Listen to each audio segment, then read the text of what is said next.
Rajinikanth, you can start the proceedings.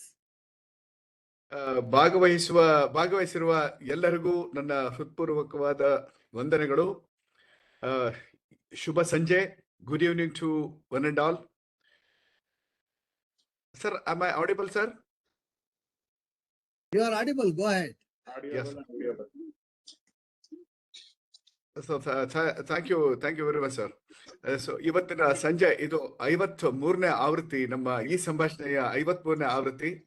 ಇದು ನಿಮಗೆಲ್ಲ ಗೊತ್ತಿರೋ ಹಾಗೆ ಇದು ಸಂಪ್ರಭಾ ನಮ್ಮ ಸ್ಪೋರ್ಟ್ಸ್ ಅಂಡ್ ಕಲ್ಚರಲ್ ಇದರಿಂದ ಅಸೋಸಿಯೇಷನ್ ಅಂತ ನಡೀತಾ ಇರೋ ಒಂದು web series.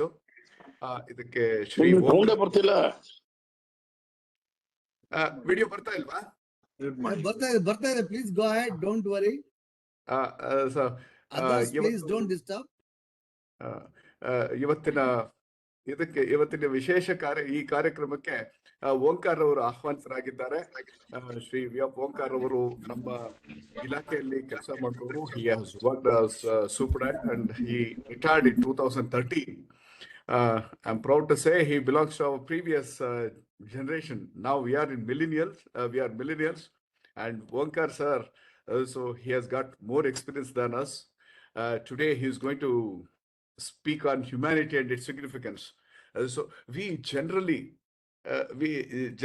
tend to have some doubts when it comes to humanity, humility, empathy.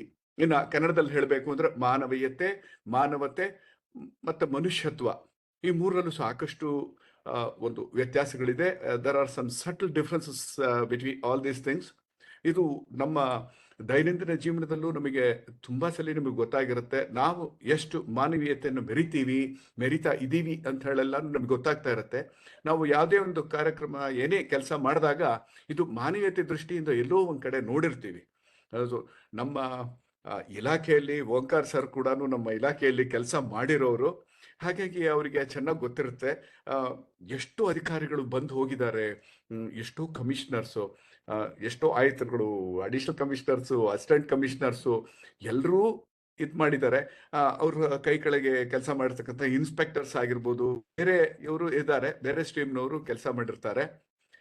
ಈ ಎಲ್ಲ ಇದರಲ್ಲೂ ಕೆಲಸ ಮಾಡ್ಬೇಕಾದ್ರೂ ಸಹ ಎಲ್ಲಿ ಈ ಮಾನವೀಯತೆನ ನಾವು ಕೆಲಸ ಮಾಡ್ಬೇಕಾದ್ರೆ ಕರ್ತವ್ಯ ಪ್ರಜ್ಞೆ ಜೊತೆಯಲ್ಲಿ ಮಾನವೀಯತೆ ಇದು ಮಾಡ್ತೀವಾ, ಇದ್ರ ಬಗ್ಗೆ ನಮಗೂ ಒಂದೊಂದ್ಸಲಿ ಈ ಡೌಟ್ಸ್ ಬಂದಿರುತ್ತೆ. ಇಲ್ಲಿ ಮಾನವೀಯತೆ ಮರಿಬೇಕಾ ಅಥವಾ ಕರ್ತವ್ಯ ಪ್ರಜ್ಞೆ ಮೆರಿಬೇಕಾ, ಇದೆಲ್ಲಾನು ಬಂದಿರುತ್ತೆ ನಮ್ಮ ಮನಸ್ಸಿಗೆ. ಇವತ್ತು ಅಫ್ಕೋರ್ಸ್ ನಾವೆಲ್ಲ ನಿವೃತ್ತಿ ಆಗಿದ್ದೀವಿ. ತುಂಬಾ ಜನ ಇಲ್ಲಿ ಬಂದಿರೋರು ಕೆಲವರೆಲ್ಲ ನಿವೃತ್ತಿ ಆಗಿದ್ದಾರೆ. ಇವತ್ತು ಕೂಡ ನಮಗೆ ಕಾಡೋ ಪ್ರಶ್ನೆ ಅಂದ್ರೆ ಇದು ಈ ಮಾನವೀಯತೆ ಅಥವಾ ಮನುಷ್ಯತ್ವ ಅಥವಾ ಮಾನವತೆ ಇದು ಹೇಗೆ ನಮ್ಮ ಜೀವನದಲ್ಲಿ ಹೇಗೆ ಇಂಪ್ಯಾಕ್ಟ್ ಆಗುತ್ತೆ, ಹೇಗೆ ತನ್ನ ಪ್ರಾಮುಖ್ಯತೆಯನ್ನ ಪಡ್ಕೊಳ್ಳುತ್ತೆ ನಮ್ಮ ಜೀವನದಲ್ಲಿ, ನಮ್ಮ ದೈನಂದಿನ ಇದರಲ್ಲಿ ಅಂತ ಹೇಳಿ ನಮಗೆ ಎಲ್ಲೋ ಒಂದ್ಸಲ ಎಲ್ಲೋ ಒಂಥರ ಜಿಜ್ಞಾಸೆ ಮೂಡ್ತಾ ಇರುತ್ತೆ. ಇವತ್ತು ಅದನ್ನೆಲ್ಲ ಬಗೆಹರಿಸೋಕೆ ನಮ್ಮ ಜೊತೆ ಇದ್ದಾರೆ ಓಂಕಾರ್ ಅವರು. ಅವರು 53ನೇ ಇಸ್ವಿಯಲ್ಲಿ ಹುಟ್ಟಿರೋರು. ನಮ್ಮ ಇಲಾಖೆಯಲ್ಲಿ ಸೇರಿ 2013ರಲ್ಲಿ ಅವರು ನಿವೃತ್ತಿ ಆಗಿದ್ದಾರೆ. ಸರ್, ನಿಮಗೆ ನಮ್ಮ ಕಾರ್ಯಕ್ರಮಕ್ಕೆ ಹೃತ್ಪೂರ್ವಕವಾಗಿ ಸ್ವಾಗತ ಕೊಡ್ತೀನಿ sir. Omkar sir, I welcome you to this evening web series, sir. I welcome all the participants. I'm very happy. We have a regular team of participants who are participating regularly, and they are very sincere. I can say even at 7:20 or 7:15, they'll be logged in, and I can make out how many have logged in. And I thank Kodandram. He is taking a lot of efforts. So on recommendation from Shri Reddy Hadley sir, and Kodandram sir has contacted VR Onkar to speak on this issue of the significance of humanity in our life. Today we are very happy. We are lucky to have Shri Onkar with us. Sir, I welcome you once again, and I request you to go ahead, sir. Thank you very much, sir. Thanks for coming on the show. Thank you, sir. Omkar ಅವರೇ, ಈಗ ನಿಮ್ಮ ಸಮಯ. ಸ್ವಲ್ಪ ಜೋರಾಗಿ ನಿಧಾನಕ್ಕೆ ಮಾತಾಡಿ. ನಾವು ನಿಮ್ಮ ಕೇಳೋದಕ್ಕೆ ಬಹಳ ಉತ್ಸುಕರಾಗಿದ್ದೇವೆ.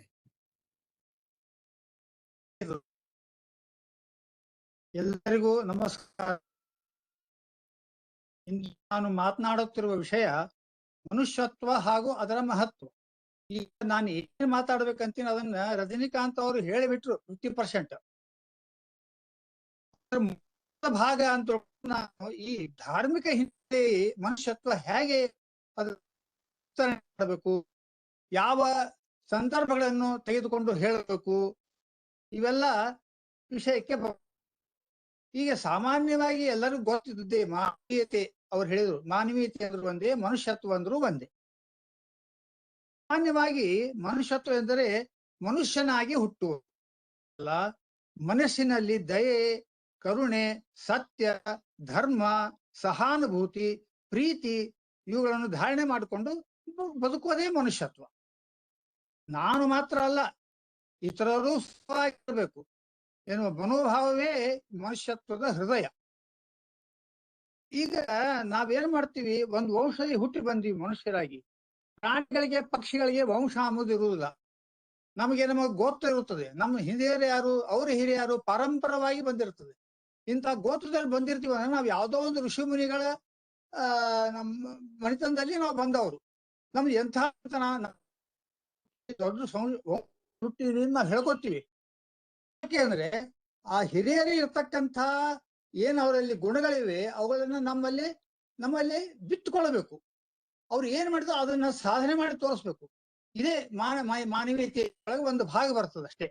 ಈಗ ಮನುಷ್ಯನ ಹುಟ್ಟಿ ಬಂದ್ಮೇಲೆ ಈಗೇನಾಗುತ್ತೆ ಅಂತಂದ್ರೆ, ಸಾಧಾರಣವಾಗಿ ನಾವು ಹೇಳ್ತೀವಿ ಮನುಷ್ಯ ಅಂದ್ರೆ ಪರರನ್ನು ನಮ್ಮದಾಗಿ ಭಾವಿಸುವುದು, ಯಾರಿಗೂ ಅನ್ಯಾಯ ಮಾಡದೇ ಇರುವುದು, ಸತ್ಯನಿಷ್ಠೆಯಿಂದ ನಡೆಯುವುದು, ದುರ್ಬಲರಿಗೆ ಸಹಾಯ ಮಾಡುವುದು, ಇವೆಲ್ಲ ಮನುಷ್ಯತ್ವದ ಲಕ್ಷಣಗಳು. ವಂಶ ಪಾರಂಪರವಾಗಿ ಬಂದಿರ್ತವೆ, ನಾವು ಅದನ್ನ ಮಿಸ್ ಮಾಡ್ಕೋಬಾರ್ದು.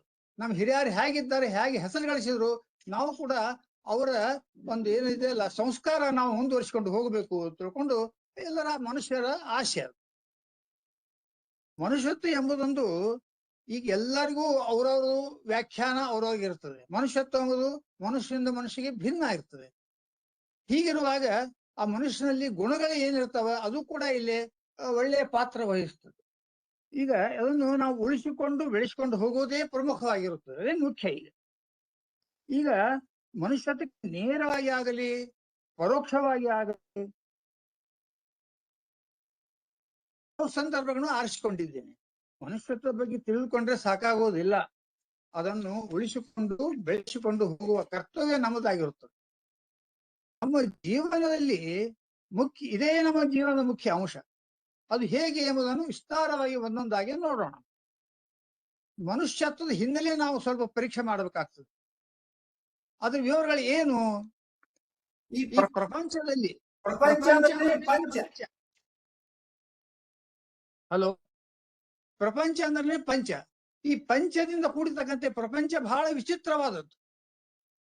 ಇಲ್ಲಿ ಒಟ್ಟೆ 3 ವಸ್ತುಗಳ ಮುಖ್ಯವಾಗಿ ಭಗವಂತ ನಿರ್ಮಾಣ ಮಾಡ್ಯಾನ, ಸೃಷ್ಟಿ ಮಾಡಿದ್ದಾನೆ. ಅವು ಯಾವುವು ಅಂದ್ರೆ ಜೀವ, ಜಡ, ಪರಮಾತ್ಮ. ಈ 3 ಮಾತ್ರ ಇವೆ ಜಗತ್ತಿನಲ್ಲಿ, ಇದು ಬಿಟ್ಟು ಬೇರೆ ಯಾವುದೂ ಇಲ್ಲ. ಇವುಗಳ ಹೊಂದಾಣಿಕೆಯಿಂದ ಪಂಚಗಳು ಹುಟ್ಟುತ್ತವೆ. ಪ್ರಪಂಚ ಅಂದ್ರೆ 5 ಪ್ರಕೃಷ್ಟವಾದ ಶಾಂತವಾದ ಪ್ರಕೃಷ್ಟವಾದ ಪಂಚಗಳು 5 ಭಾಗ ಮಾಡುದು. ಭಗವಂತನ ರೂಪಗಳು 5, ನಮ್ಮ ತತ್ವಗಳು 5, ಆಕಾಶ, ವಾಯು, ಅಗ್ನಿ, ಗಾಳಿ ಇವೆಲ್ಲ ಈ ತರ ಬರುತ್ತವೆ. ಜ್ಞಾನೇಂದ್ರಿಯಗಳು, ಪಂಚ ಕರ್ಮೇಂದ್ರಿಯಗಳು ಅಲ್ಲದೆ ಇವೆಲ್ಲ ಏನು ಮಾನವೀಯತೆಗೆ ಏನು ಸಂಬಂಧ ಪ್ರಶ್ನೆ ಬರ್ಬಹುದು.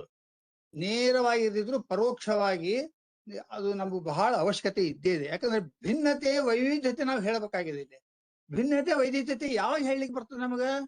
ಒಂದು ವಸ್ತುವಿಂದ ಒಂದಿಸಿ ಎಷ್ಟು ಭಿನ್ನತೆ ವೈವಿಧ್ಯತೆ ಎಷ್ಟು ವೈಲಕ್ಷಣವಾಗಿದೆ ಎಂಬುದನ್ನು ನಾವು ಮೊದಲು ತಿಳ್ಕೋಬೇಕಾಗುತ್ತೆ. ಈ 3 ವಸ್ತುಗಳನ್ನೇ ಹೊಂದಾಣಿಕೆ ಕಾಂಪಿಟೇಷನ್ ಮಾಡಿ 5 ಪಂಚಗಳು ಹುಟ್ಟುತ್ತವೆ. ಪ್ರತಿಯೊಂದು ಭಗವಂತ ಸೃಷ್ಟಿ ಮಾಡಿದ ಒಂದು ವಸ್ತುಗೆ ಮಹತ್ವ ಇದೆ. ಯಾವ ವಸ್ತು ವೇಸ್ಟ್ ಅಲ್ಲ. ಯಾಕಂದ್ರೆ ಕಲ್ಲು, ಮಣ್ಣು ಯಾವ್ದು ಏನ್ ಮಾಡಪ್ಪ ತಗೊಂಡು ವಿಷಯಗಳನ್ನ ಕಸ ಬಿದ್ದಿರ್ತದ, ಹುಲ್ಲು ಕಟ್ಟಿ ಬಿದ್ದಿರ್ತದ, ಅದು ವ್ಯರ್ಥ ಅಂತ ಹೇಳಬಾರ್ದು. ಯಾಕಂದ್ರೆ ಭಗವಂತನ ಸೃಷ್ಟಿಯಲ್ಲಿ ಎಲ್ಲವೂ ಒಂದೇ. ಒಬ್ಬರದ್ದು ಬುದ್ಧಿ ಹೆಚ್ಚಿರ್ತದೆ, ಬುದ್ಧಿ ಕಡಿಮೆ ಇರ್ತದೆ. ಪಕ್ಷಿಗಳಲ್ಲಿ ಎಷ್ಟು ವೈವಿಧ್ಯತೆ ಇದೆ, ಮನುಷ್ಯರಲ್ಲಿ ಎಷ್ಟು ವೈವಿಧ್ಯತೆ ಇದೆ, ದೇವತೆಗಳಲ್ಲಿ ಅಷ್ಟೇ ಇದೆ, ದೇವರು ಮಾತ್ರ ಒಬ್ಬನೇ. ಅದು ಇರಲಿ, ಮುಂದೆ ಅದ್ರ ಬಗ್ಗೆ ಹೇಳ್ತೇನಂತೆ. ಅದೇ ಒಂದು ವ್ಯರ್ಥ ಅಲ್ಲ, ಅದನ್ನ ನಾವು ಉಪಯೋಗಿಸ್ಕೊಂಡಾಗ ಅದರ ಮಹತ್ವ ನಮಗೆ ಗೊತ್ತಾಗ್ತಾ ಇದೆ. ಇನ್ನೊಂದು ವಿಚಿತ್ರ ಪ್ರಪಂಚದ ಅಂತಂದ್ರೆ, ಒಂದು ವಸ್ತುವಿನಂತೆ ಒಂದು ಜನರನ್ನು ಕೋಟಿಗಟ್ಟಲೆ ನಾವು ಇದ್ದೀವಿ, ಒಬ್ಬರ ಮುಖ ಒಬ್ಬರಂತೆ ಇಲ್ಲ. ಇದೇ ಪರಮಾತ್ಮನ ಅಚಿಂತ್ಯದ್ಭುತ ಶಕ್ತಿ. ಇದನ್ನ ಅಲ್ಲಗಳೆಯಲಿಕ್ಕೆ ಸಾಧ್ಯನೇ ಇಲ್ಲ. ಅಷ್ಟೇ ಯಾಕೆ, ಎರಡು ಕಲ್ಲು ನೋಡಿದ್ರೆ ಕಲ್ಲಿನಲ್ಲಿ ಖನಿಜಗಳು, ಈ ಕಲ್ಲಿನಲ್ಲಿ ಬೇರೆ ಇರ್ತದೆ, ಆ ಕಲ್ಲಿನಲ್ಲಿ ಬೇರೆ ಇರ್ತದೆ. ಬಿಳೆ ಕಲ್ಲು, ಶಾಲಿಗ್ರಾಮ ಕಲ್ಲು, ಖನಿಜ ಕೂಡಿರ್ತಕ್ಕಂಥ ವಿವಿಧ ಕಲ್ಲುಗಳು ಇರ್ತೀವಿ. ಯಾವುದೂ ಒಂದೇ ಅಂತ ಹೇಳಿಕ್ ಬರಂಗಿಲ್ಲ. ಇದು ಹೇಳುವ ಉದ್ದೇಶ ಅಂದ್ರೆ, ನಮ್ಮ ಮನುಷ್ಯನಲ್ಲಿ ಭಿನ್ನತೆ ಇದೆ ಅಂತ ನಮಗೆ ಮುಂದೆ ಹೇಳಬೇಕಾಗಿದೆ. ಈಗ ತಂದೆಯಲ್ಲಿ ಹುಟ್ಟಿದ ಇಬ್ಬರು ಮಕ್ಕಳಲ್ಲೇ ವ್ಯತ್ಯಾಸ ಬಹಳ ಇರ್ತದೆ. ಮೇಲ್ನೋಟಕ್ಕೆ ಒಂದೇ ಸಹಿತ ಅದರಲ್ಲಿ ವ್ಯತ್ಯಾಸ ಬಹಳ ಇದೆ. ಅದಕ್ಕೆ ನಾವೇನಂತೀವಿ, ನಾವೆಲ್ಲ ಮನುಷ್ಯರು, ನಮ್ಮ ರಕ್ತ ಕಣಗಳು ಕೆಂಪಾಗಿದೆ, ನಾವೆಲ್ಲರೂ ಒಂದೇ. ಇವೆಲ್ಲ ಬೂಟಾಟಿಕೆ ಮಾತು, ಇವೆಲ್ಲ ಸಾಧ್ಯವಿಲ್ಲ. ರಕ್ತ ಕಣಗಳಲ್ಲಿಯೂ ಕೂಡ ಎಷ್ಟು ಭಾಗವನ್ನು ನಿಮಗೂ ಎಲ್ಲರಿಗೂ ಗೊತ್ತಿದ್ದ ವಿಷಯನೇ ಇರೋದು. A positive, O positive, negative, ಒಂದಲ್ಲ ಎರಡಲ್ಲ. ಒಂದು ಬೇಕಾದಂತ ಹಾಸ್ಪಿಟಲೈಸ್ ಆದಂತ ಒಬ್ಬ ವ್ಯಕ್ತಿ ಪೇಷಂಟ್ಗೆ ನಾವು ಅದಕ್ಕೆ ಹೊಂದಾಣಿಕೆ ಆಗುವಂತದ್ದೇ ಕೊಡ್ಬೇಕು. ಅದು ಹೊಂದಾಣಿಕೆ ಆಗುವಂತ ಹುಡುಕ್ಬೇಕು, ಅದು ಎಲ್ಲಿ ಸಿಗ್ತದೆ ತಿಳ್ಕೊಂಡು, ಆವಾಗ ಅವನ ಆರೋಗ್ಯ ಸರಿ ಹೋಗೋದು. ಹೀಗೆ ಭೇದ ಎಂಬುದು ಪ್ರಪಂಚದ ವೈಶಿಷ್ಟ್ಯ ಇದೆ, ವೈವಿಧ್ಯತೆ. ಈಗ ಏನಾಗ್ತದೆ ಇಲ್ಲಿ, ಈ ಭೇದ ಹಿಡಿದುಕೊಂಡು ನಮ್ಮ ದಾಸರು, ಪುರಂದರದಾಸರು ಸಣ್ಣ ಪದ್ಯವನ್ನು ಹೇಳಿದ್ದಾರೆ. ಏನಂದ್ರೆ, ಪಂಚಭೇದವು ನಿತ್ಯ ಶ್ರೀ ಗೋವಿನ ತಾರತಮ್ಯದಿ ಕೃಷ್ಣನದಿಕೆಂದು ಸಾರಿದೆ. ಮುಂದಿನ ಪದ್ಯದಲ್ಲಿ ಜೀವಕ್ಕೆ ಭೇದ ಸರ್ವತ್ರ, ಜೀವಕ್ಕೆ ಭೇದವು, ಜೀವಕ್ಕೆ ಜಡ ಜೀವಕ್ಕೆ ಭೇದ, ಜಡ ಪರಮಾತ್ಮನಿಗೆ. ಇದರಿಂದ ಪಂಚಗಳ ಹುಟ್ಟು ಪಂಚಭೇದ ಅಂತ ಆಗಿದೆ. ಇದು ಸರ್ವಕಾಲ ಸತ್ಯ. ಜೀವರಲ್ಲಿ ಭೇದ, ಜಡದಲ್ಲಿ ಭೇದ, ಜಡದಲ್ಲಿ ಭೇದ, ಈಶ ಜೀವರಲ್ಲಿ ಭೇದ, ಈಶ ಜಡದಲ್ಲಿ ಭೇದ. ಈ ಪಂಚ ಭೇದಗಳಂತಂದ್ರೆ ನಮ್ಮ ಮನುಷ್ಯನಲ್ಲಿಯೂ ಆ ರೀತಿ ವೈವಿಧ್ಯತೆ ಕಾಣಿಸುತ್ತದೆ. ಆಮೇಲೆ ಈ ಧರ್ಮದಲ್ಲಿ ಏನ್ ಹೇಳ್ತಾರ, ಈ ವಿಧಿ ನಿಷೇಧಗಳು ಬಹಳ ಮಹತ್ವ. ಮನುಷ್ಯ ಹುಟ್ಟಿ ಬಂದ ಮೇಲೆ ಪ್ರಾಣಿ ಅಂತ ಇರ್ಲಿಕ್ಕೆ ಆಗುದಿಲ್ಲ, ಅವನಿಗೆ ವಿಶಿಷ್ಟವಾದ ಒಂದು ಶಕ್ತಿ ಕೊಟ್ಟಾನ ದೇವರು, ಬುದ್ಧಿ ಶಕ್ತಿ ಕೊಟ್ಟಾನ. ನಮಗ್ ಕೊಟ್ಟ ಬುದ್ಧಿ ಶಕ್ತಿ ಅದನ್ನ ನಾವು ಸರಿಯಾಗಿ ಉಪಯೋಗ ಮಾಡಿಕೊಂಡಾಗೆ ನಾವು ಮಾನವೀಯತೆಯನ್ನು ಬೆಳೆಸಿಕೊಂಡಂತೆ ಆಗುತ್ತದೆ. ಈಗ ಏನಾಗ್ತದೆ, ವಿಧಿ ನಿಷೇಧಗಳು ಯಾರಿಗೆ ಹೇಳ್ಬೇಕು ಇದನ್ನ? ಒಂದು ಜಡ ವಸ್ತುಗೆ ಹೇಳ್ಬಹುದಾ? ಕಲ್ಲು ಬಿದ್ದಿರ್ತದೆ, ಹೇಳು, ಕೂಡು, ಹೋಗು, ಸಾಧ್ಯ ಇಲ್ಲ. ಜಡ ವಸ್ತು, ಅದಕ್ಕೆ ಚೇತನ ಸಂಬಂಧ ಇಲ್ಲ. ಅದಕ್ಕೆ ಹಂಗಾರೆ ಯಾರು ಹೇಳೋಣ? ದೇವ್ರಿಗೆ ಹೇಳೋಣ, ಭಗವಂತಗೂ ಹೇಳೋಣ. ಭಗವಂತಗೂ ಹೇಳಿಕ್ ಬರಂಗಿಲ್ಲ. ಯಾಕಂದ್ರೆ ಭಗವಂತನು ಒಬ್ಬನೇ. ರಾಮ, ಕೃಷ್ಣ, ವೇದವ್ಯಾಸ ಹಿಂಗೆಲ್ಲ ಮಾಡಿದ್ರು ಸಹಿತ ಎಲ್ಲ ರೂಪಗಳಿಗೆ ಭೇದವಿದ್ದರು, ಕೆಲಸಗಳು ಬೇರೆ ಬೇರೆ ಇದ್ದರು. ಆದ್ರ ಇಬ್ರು ದೇವರಲ್ಲಿ ಭಿನ್ನತೆ ಇಲ್ಲ, ಒಬ್ಬನೇ ದೇವರು. ಅವನ ಬಗ್ಗೆ ನಾವು ಮಾತಾಡ ಹೋಗಿಲ್ಲ. ಅವನು ಸರ್ವೋತ್ತಮ, ಅವನು ಸರ್ವವ್ಯಾಪ್ತ, ಅವನು ವೈಶಿಷ್ಠನಾದ, ಅವನೊಂದು ವಿಶಿಷ್ಟ ಗುಣದಿಂದ ಕೂಡಿದ ಪೂರ್ಣ ಪ್ರಜ್ಞೆ ಉಳ್ಳವನು. ಹಾಗೆ ಇನ್ನು ಯಾರಿಗೆ ಹೇಳ್ಬೇಕಿನ್ನ? ಇನ್ನ ಮನುಷ್ಯಗೆ ಮಾತ್ರ ಹೇಳ್ಬೇಕು, ಜೀವಿಗೆ ಹೇಳ್ಬೇಕು. ಚೇತನ ಯಾವಕ್ಕೆ ಚೇತನ ಇದೋ ಅದಕ್ಕೆ ನಾವು ಹೇಳಬೇಕು. ಅದನ್ನ ಚೇತನ ಅಂದ್ರೆ ನಾವೇ ಇದ್ದೀವಿ, ಮನುಷ್ಯರು. ವಿಚಿತ್ರವಾದ ಮನುಷ್ಯರು ನಾವೇ ಇದ್ದೀವಿ. ಅದು ಹೆಂಗಂತಂದ್ರೆ, ಅದು ನಾವು ಪ್ರಪಂಚದಲ್ಲಿ ಈ ಮನುಷ್ಯ ಇದ್ದಾನಲ್ಲ, ಮನುಷ್ಯನಲ್ಲಿ ಭೇದವನ್ನ ನಾವು ಹೇಳಲೇಬೇಕು. ಯಾಕಂತಂದ್ರೆ ಈ ಮನುಷ್ಯಗೆ ಮಾತ್ರ ಆಸೆ ಆಕಾಂಕ್ಷೆಗಳು ಇರುವುದು. ಪ್ರಾಣಿಗಳಿಗೆ ಸಾರೆ ಆಕಾಂಕ್ಷೆ ಎಷ್ಟಿರ್ಬೇಕು ಅಷ್ಟೇ ಇರ್ತದೆ. ವಿಚಿತ್ರವಾದ ಅತಿಯಾದ ಆಸೆ, ಅತಿಯಾದ ನಿರಾಶೆ ಎಲ್ಲವೂ ಬರುವುದು ಮನುಷ್ಯನಿಗೆ. ಈಗ ಹೇಳ್ಬೇಕಾಗ್ತದೆ, ಪರಮಾತ್ಮನಲ್ಲಿ ಭಿನ್ನತೆ ಇಲ್ಲ ಅಂತ ಹೇಳಿದ ಮೇಲೆ ಹಂಗ ಭಿನ್ನತೆ ಜೀವಿಗೆ ಹೇಳ್ಬೇಕಾದ್ರೆ ನಾವು ಯಾವಾಗಲೂ ಮನುಷ್ಯರಿಗೇನೆ ಈ ಭೇದವನ್ನ ನಾವು ಹೇಳ್ಬೇಕಾಗುತ್ತದೆ. ಅದಕ್ಕೆ ಏನ್ ಮಾಡೇನಿ ಇಲ್ಲಿ, ಈ ಪರಮಾತ್ಮನಿಂದ ಎಲ್ಲ ಒಂದು ಯಾವ, ಪರಮಾತ್ಮನಿಂದ ಜೀವ ಭೇದ, ಪರಮಾತ್ಮನಿಂದ ಪ್ರಾಣಿಗಳು ಭೇದ, ಪರಮಾತ್ಮನಿಂದ ಜಡಗಳು ಭೇದ. ಹೇಗೆ ಹೇಳೋದಿಲ್ಲ, ಸಕಲ ಅವ ಏನ್ ಮಾಡ್ಯಾನ, ಸಕಲ ಅಪೌರುಷ ವೇದವನ್ನು ಮನಸ್ಸಿನಲ್ಲಿಟ್ಟುಕೊಂಡು ರಾಮಕೃಷ್ಣಾದಿ ರೂಪಗಳನ್ನು ತೆಗೆದುಕೊಂಡು ತಾನು ಭಿನ್ನತೆ ಇದ್ರೂ ಸಹಿತ ಏಕತೆಯನ್ನು ಅದರಲ್ಲಿ ತೋರಿಸಿದ್ದಾನೆ. ಎಲ್ಲ ಭಗವಂತನಲ್ಲಿ ಏಕತ್ವ ಇದೆ. ಒಬ್ಬನೇ ಭಗವಂತ, ಉಳಿದೆಲ್ಲವರು ದೇವತೆಗಳು, ಮನುಷ್ಯರು, ಗಂಧರ್ವರು, ಪ್ರಾಣಿಗಳು, ಒಂದು ಹುಲ್ಲು ಕಡ್ಡಿ ಸಹಿತ ಅವ ಭಗವಂತನ ಸೃಷ್ಟಿ. ಈಗ ನಾವ್ ಒಂದು ಪರಮಾತ್ಮ ವಿಷಯಕ್ಕೆ ನಾವು ತೆಗೆದುಕೊಳ್ಳೋಣ. ಪರಮಾತ್ಮ ಗುಣ ಅನ್ನೋದು ಅವ್ಯಕ್ತತ್ವ. ಅವನು ಕಾಣಿಸದೇ ಇರ್ತಾನೆ. ಪರಮಾತ್ಮನ ಗುಣ ಅಂದ್ರೆ ಏನು? ಕಾಣಿಸದೇ ಇರುವುದು ಪರಮಾತ್ಮ. ಹಂಗಾರೆ ನಾವು ಭಗವಂತನ ಕಾಣೋದು ಹೆಂಗ? ಮತ್ತೆ ನಾವು ಹಿಂದೆ ಧರ್ಮಕ್ಕೆ ಹಿಂದೆ ಹೋಗ್ಬೇಕಾಗ್ತದೆ. ಅವನು ನಾವು ಆ ಮಟ್ಟಕ್ಕೆ ಬೆಳಿಬೇಕು. ನಾವು ಮನುಷ್ಯತ್ವವನ್ನು ಬೆಳೆಸ್ಕೊಂಡು ನಾವು ಬೆಳೆದ್ರೆ ಮಾತ್ರ ನಾವೇನ್ ಮಾಡ್ತೀವಿ, ಅವಾಗ ಅವನ್ ನಮಗೆ ತೃಪ್ತಿಯಾಗಿ ನಮಗೆ ಅನುಗ್ರಹ ಮಾಡಿ ಅವನೇ ನಮಗೆ ನಾವಾಗೆ ತೋರಿಸ್ಕೊಡ್ತೀವಿ ಸಾಧ್ಯ ಇಲ್ಲ. ಭಕ್ತನಾಗಿರುವುದೇ ಭಗವಂತನ ಧರ್ಮ. ಆ ಧರ್ಮದಂತೆ ಮನುಷ್ಯತ್ವ ಅನ್ನೋದು ಕೂಡ ಮನುಷ್ಯನ ಧರ್ಮ. ಮನುಷ್ಯನಂತೆ ಬದುಕಬೇಕು, ಮನುಷ್ಯ ಪ್ರಾಣಿಯಂತೆ ಬದುಕಬಾರದು. ಹಾಗಾದ್ರೆ ಇನ್ನೊಂದು ಏನಪ್ಪಾ ಅಂತಂದ್ರ, ಈ ರೀತಿ ನಾವು ಈಗ ನಮ್ಮ ದೇವತೆಗಳಿಗೆ ಅದೃಶ್ಯತ್ವ ಗುಣ ಇದೆ. ಮನುಷ್ಯನ ಭಗವಂತಂದಾಯ್ತಲ್ಲ, ಈಗ ದೇವತೆಗಳಿಗೆ ಅದೃಶ್ಯತ್ವ ಗುಣ ಇದೆ. ಅದೃಶ್ಯತ್ವ ಗುಣ ಅಂದ್ರೆ ಏನು? ಅವ್ರು ಅದೃಶ್ಯರಾಗಿರುವುದು. ಯಾವ ದೇವತೆಗಳು ನಮ್ ಕಣ್ಣಿಗೆ ಕಾಣಿಸೋಲ್ಲ. ನಮ್ಮ ದೇಹದಲ್ಲಿ ಪರಮಾತ್ಮನು ಇದ್ದಾನೆ, ದೇವತೆಗಳು ಇದ್ದಾರೆ, ರಾಕ್ಷಸರು ಇದ್ದಾರೆ, ಎಲ್ಲರೂ ಇದ್ದಾರೆ. ಅವ್ರೆಲ್ಲರನ್ನು ಇರಿಸಿ ಅವರಿಗೆ ಒಳ್ಳೆಯ ಮಾರ್ಗದರ್ಶನ ಕೊಟ್ಟು ಸಹಾಯ ಕೊಟ್ಟು ಅವ್ರ ಕೆಲಸ ಮಾಡುವಂತೆ ನೇಮಿಸಿದವನೇ ಪರಮಾತ್ಮ. ಹಂಗಾರೆ ದೇವತೆಗಳಲ್ಲಿ ತಾರತಮ್ಯ ಇದ್ದೇ ಇದೆ, ಮನುಷ್ಯರಲ್ಲಿ ತಾರತಮ್ಯ ಇದ್ದೇ ಇದೆ. ಭಗವಂತನಲ್ಲಿ ಮಾತ್ರ ತಾರತಮ್ಯ. ದೇವತೆಗಳ ಮುಖ್ಯ ಪರಮಾತ್ಮ, ಅವನಂತರ ಎಲ್ಲ ದೇವತೆಗಳು. ದೇವತೆ ಅಂದ್ರೆ ಗಂಧರು, ರಾಕ್ಷಸರು, ಒಂದು ತೃಣಪರ್ಯಂತ ಅವ ಇದ್ದರೆ ಭಗವಂತನ ವಿನಃ ನಮ್ಗೆ ಯಾವ ಕೆಲಸ ಮಾಡ್ಲಿಕ್ಕೂ ಸಾಧ್ಯ ಇಲ್ಲ. ಎಲ್ಲದಕ್ಕೂ ಭಗವಂತನ ಪ್ರೇರಣೆ ಬೇಕೇ ಬೇಕು. ನಾವು ಕೆಲಸ ಮಾಡ್ಬೇಕಾದ್ರೆ ಕೆಟ್ಟ ಕೆಲಸ ಮಾಡ್ತೀವಿ, ಒಳ್ಳೆ ಕೆಲಸ ಮಾಡ್ತೀವಿ. ಆದ್ರೆ ನಾವು ಒಳ್ಳೆಯರಾಗಿರೋದು ಅಂತಂದ್ರೆ ಮಾನವೀಯತೆ ಬೆಳೆಸ್ಕೊ. ಈಗ ಇನ್ನೊಂದಿಷ್ಟು ಸ್ವಭಾವ ನೋಡ್ಬೇಕಾದ್ರೆ ಮನುಷ್ಯನ ಸ್ವಭಾವ ತತ್ವ ಹೇಗೆ, ಅವ್ಯಕ್ತ ತತ್ವ ಹೇಗೆ ಭಗವಂತದನೋ, ಅದೃಶ್ಯ ತತ್ವ ಹೇಗೆ ದೇವತೆಗಳಿಗಿದೆನೋ, ಹಾಗೆ ಮನುಷ್ಯತ್ವ ಗುಣ, ಮಾನವೀಯತೆ ಗುಣ ಇರಬೇಕು ಅಂತ ಈಗಾಗಲೇ ಹೇಳಿದ್ದಾಗಿದೆ. ಈಗ ಇನ್ನೊಂದಿಷ್ಟು ವಿಚಾರ ಮಾಡಿ ನೋಡಿದಾಗ, ಒಂದು ನೀರಿನ ಸ್ವಭಾವ ಏನು? ಹರಿಯುವುದು. ನೀರು ಹರಿತಾ ಇರುವುದೇ ಅದರ ಸ್ವಭಾವ. ಬೆಂಕಿಯ ಸ್ವಭಾವ ಏನು? ಸುಡುವುದೇ ಬೆಂಕಿಯ ಸ್ವಭಾವ. ಗಾಳಿಯ ಸ್ವಭಾವ ಏನು? ಬೀಸುವುದೇ ಗಾಳಿಯ ಸ್ವಭಾವ. ಹಾಗೆ ಮನುಷ್ಯನ ಸ್ವಭಾವ ಏನು? ಮನುಷ್ಯತ್ವೇ ಮನುಷ್ಯನ ಸ್ವಭಾವ. ಏನು ಮನುಷ್ಯತ್ವ ಇದು? ಈ ಸ್ವಭಾವ ಇವತ್ತು ಹುಟ್ಟಿದ ಮೇಲೆ ಹುಟ್ಟಕ್ಕಿಂತ ಮೊದಲೇ ನಮ್ಮ ಆತ್ಮದಲ್ಲಿ ಅದು ಕಣಕಣವಾಗಿ ವ್ಯಾಪಿಸಿದೆ. ಅನಾದಿ ಕಾಲದಿಂದ ಇವತ್ತಿನವರೆಗೂ ಆ ಮನುಷ್ಯತ್ವ ನಮ್ಮಲ್ಲಿ ಇದ್ದೇ ಇದೆ. ಈಗ ಭತ್ತ ತೋರಿ ಅಥವಾ ಬೇವಿನ ಗಿಡ, ಮಾವಿನ ಗಿಡ, ಅವು ಸ್ವಭಾವ. ಮಾವಿನ ಗಿಡ ಸಿಹಿ ಸ್ವಭಾವವೇ ಮಾವಿನದ್ದು. ಹಾಗೆ ಕಹಿ ಎಂಬುದೇ ಬೇವಿನ ಸ್ವಭಾವ. ಹಾಗೆ ಮನುಷ್ಯನ ಸ್ವಭಾವ ಮನುಷ್ಯತ್ವ. ಹಂಗಾರೆ ಮನುಷ್ಯತ್ವ ಏನು ಅಂತ ನೋಡಿದಾಗ ನಮಗ ಹೆಚ್ಚು ವಿವರ ಗೊತ್ತಾಗುತ್ತೆ.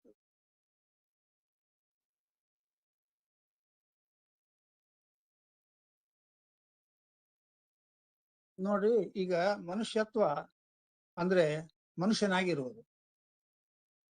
ಇರುವುದು ಅಂತಂದ್ರೆ ನಮ್ಮಲ್ಲಿ ದೇವರು ಏನ್ ನಮ್ಗೆ ಕೊಟ್ಟಿದ್ದಾನೆ ಅದರ ತೃಪ್ತಿಯಿಂದ ಇರಬೇಕು. ನಾವು ತೃಪ್ತಿಯಿಂದ ಇರ್ತಕ್ಕಂಥ ಮನುಷ್ಯಗೆ ಮಾನವೀಯತೆ ಜಾಸ್ತಿ ಇರ್ತದೆ. ನಮ್ಗೆ ಅದು ಬೇಕು, ಇದು ಬೇಕು, ಏನೋ ಒಂದು ಮತ್ತೊಬ್ರು ತಗೊಂಡಾಗ ನಮ್ಮ ಸಮಾಧಾನ, ನಮಗೂ ಅದು ಬೇಕು ಬೇಕು ಬೇಕು ಬೇಕು ಮುಗಿಯುವುದೇ ಇಲ್ಲ. ಇದು ಅದು ಎಲ್ಲಿಗೆ ಆಗುತ್ತೆ ಅಂದ್ರೆ ಅದು ನಮಗ ಕೋಪ ತರಿಸ್ತದೆ. ಕೋಪ ಅಂದ್ರೆ ಕ್ರೋಧ ಬರುತ್ತೆ. ಅದಂದ್ರೆ 6 ವೈರಿಗಳನ್ನ ನಾವು ಗಂಟು ಕಟ್ಕೊಂಡಂಗೆ ಲೆಕ್ಕದು ಬೆನ್ನು ಹತ್ಬಿಡ್ತಾವ. ಅದಕ್ಕ ಈ ಷಡ್ವೈರಿಗಳು ಅಂತ ಷಡ್ವೈಗಳು ಯಾವ? ಕಾಮ, ಕ್ರೋಧ, ಲೋಭ, ಮದ, ಮತ್ಸರ. ಇವು ಇದ್ದಾಗ ನಮಗ ಅದರಿಂದ ಪ್ರತಿಬಂಧಕ ಆಗ್ತದೆ. ಮಾನವೀಯತೆಗೆ ಅದಕ್ಕೆ ಪ್ರತಿಬಂಧಕವಾಗಿ ನಾವು ಮಾನವೀಯತೆಯನ್ನೇ ಮರ್ತು ಬಿಡ್ತೀವಿ. ಹೀಗೆ ಆದ್ರಿಂದ ಏನಾಗ್ತದೆ, ಈಗ ನಾವು ಆ ಮನುಷ್ಯ ಸುಸ್ಥಿತಿಯಲ್ಲಿ ಅಂದ್ರೆ ಸಮಾಧಾನವಾಗಿ ಸಮಸ್ಥಿತಿಯಲ್ಲಿ ಇರ್ಬೇಕಾದ್ರೆ, ಹಾಗಾದ್ರೆ ನಾವ್ ಏನ್ ಮಾಡ್ಬೇಕು? ನಮಗ್ ಬೇರೆ ದಾರಿನೇ ಇಲ್ಲ. ಆವಾಗ ನಾವು ಭಗವಂತನನ್ನಾಗಲಿ, ಧರ್ಮವನ್ನಾಗಲಿ, ಪಾಪ ಪುಣ್ಯವನ್ನಾಗಲಿ ಇವೆಲ್ಲವನ್ನು ನಂಬಬೇಕಾಗುತ್ತದೆ. ನಂಬಲೇಬೇಕು. ಯಾಕಂತಂದ್ರೆ ಎಲ್ಲಾ ನಮ್ ಕಣ್ಣಿಗೆ ಕಾಣಿಸೋದಲ್ಲ, ಏನಿಲ್ಲ. ಪಾಪ ಅಂತ ಪುಣ್ಯ ಅಂತ ಯಾರು ಕಂಡಾರ ಇವನ್ನೆಲ್ಲ? ಹಾಗೆ ಅಂದ್ರಾಗ ಏನಾಗ್ತದೆ, ನಮಗ ಅದು ಅರಿವಿನೇ ಬರಂಗಿಲ್ಲ. ಯಾಕಂದ್ರೆ ಕಾಣಿಸುವ ವಸ್ತು ಭಗವಂತ ಕಣ್ಣಿಗೆ ಕಾಣಿಸ್ತಾನ? ಇಲ್ಲ. ದೇವರುಗಳು ಕಣ್ಣಿಗೆ ಕಾಣಿಸ್ತಾರ? ಇಲ್ಲ, ಅವ್ರು ಹಗಲು ರಾತ್ರಿ ನಮ್ಮಲ್ಲಿ ದೇಹದಲ್ಲಿ ಇದ್ದವ್ರು ಕೆಲಸ ಮಾಡ್ತಾ ಇದ್ದಾರೆ. ಭಗವಂತ ಅವರಿಂದ ಕೆಲಸ ಮಾಡಿಸ್ತಾ ಇದ್ದಾನೆ. ನಾವೇನೋ ಎತ್ತಿದೀವಿ ಅಂತಂದ ತಕ್ಷಣ ನಾವು ಕೈ ಎತ್ತು ಹಂಗ ಪ್ರೇರಣೆ ಮಾಡಿದವನೇ ಭಗವಂತ. ಆಮೇಲೆ ಧರ್ಮ ನಮಗ ಮನುಷ್ಯರಿಗೆ ಹೀಗೆ ಇರಬೇಕು, ಹೀಗೆ ಇರಬಾರದು ವಿಧಿ ನಿಷೇಧಗಳನ್ನ ಹೇಳಿದೆ. ಹಿಂದೆ ಹೇಳಿದ್ನಲ್ಲ, ವಿಧಿ ನಿಷೇಧಗಳು ಕೇವಲ ಮನುಷ್ಯನಿಗೆ ಮಾತ್ರ ಅಂತ. ಅವು ಏನ್ ಹೇಳ್ತಾವ ಅಂತಂದ್ರ, ನಾವು ನಿಷ್ಠೆಯಿಂದ ಕೆಲಸ ಮಾಡಬೇಕು. ಪ್ರತಿಯೊಂದು ಕೆಲಸ ನಮ್ಮ ಕರ್ತವ್ಯ ಎಂದು ಭಾವಿಸಬೇಕು. ನಾವು ಕೆಲಸ ಮಾಡಿದ್ದಕ್ಕೆ ಅಪೇಕ್ಷೆ ಫಲ ಅಪೇಕ್ಷೆ ಮಾಡಬಾರ್ದು. ಯಾಕಂದ್ರೆ ನಾ ಹೀಗೆ ಮಾಡಿದ್ರೆ ಹೀಗೆ ಒಂದು ವ್ಯಾಪಾರ ಆಯ್ತದ, ನೀ ಕೊಟ್ರನೇ ನಾ ಇದನ್ನ ಮಾಡ್ತೀನಿ. ಹೀಗ ಅಂದಾಗ ಏನಾಗ್ತದೆ, ನಮ್ಮ ಆಸೆ ಆಕಾಂಕ್ಷೆಗಳು ಹೆಚ್ಚಿಗೆ ಕೊಡ್ತಾವ ತಗೊಂಡು ನಾವು ಹೆಚ್ಚಿಗೆ ಏನೋ ಒಂದು ಆಸೆ ಸ್ವಭಾವ, ಸಾಮಾನ್ಯ ಸ್ವಭಾವ.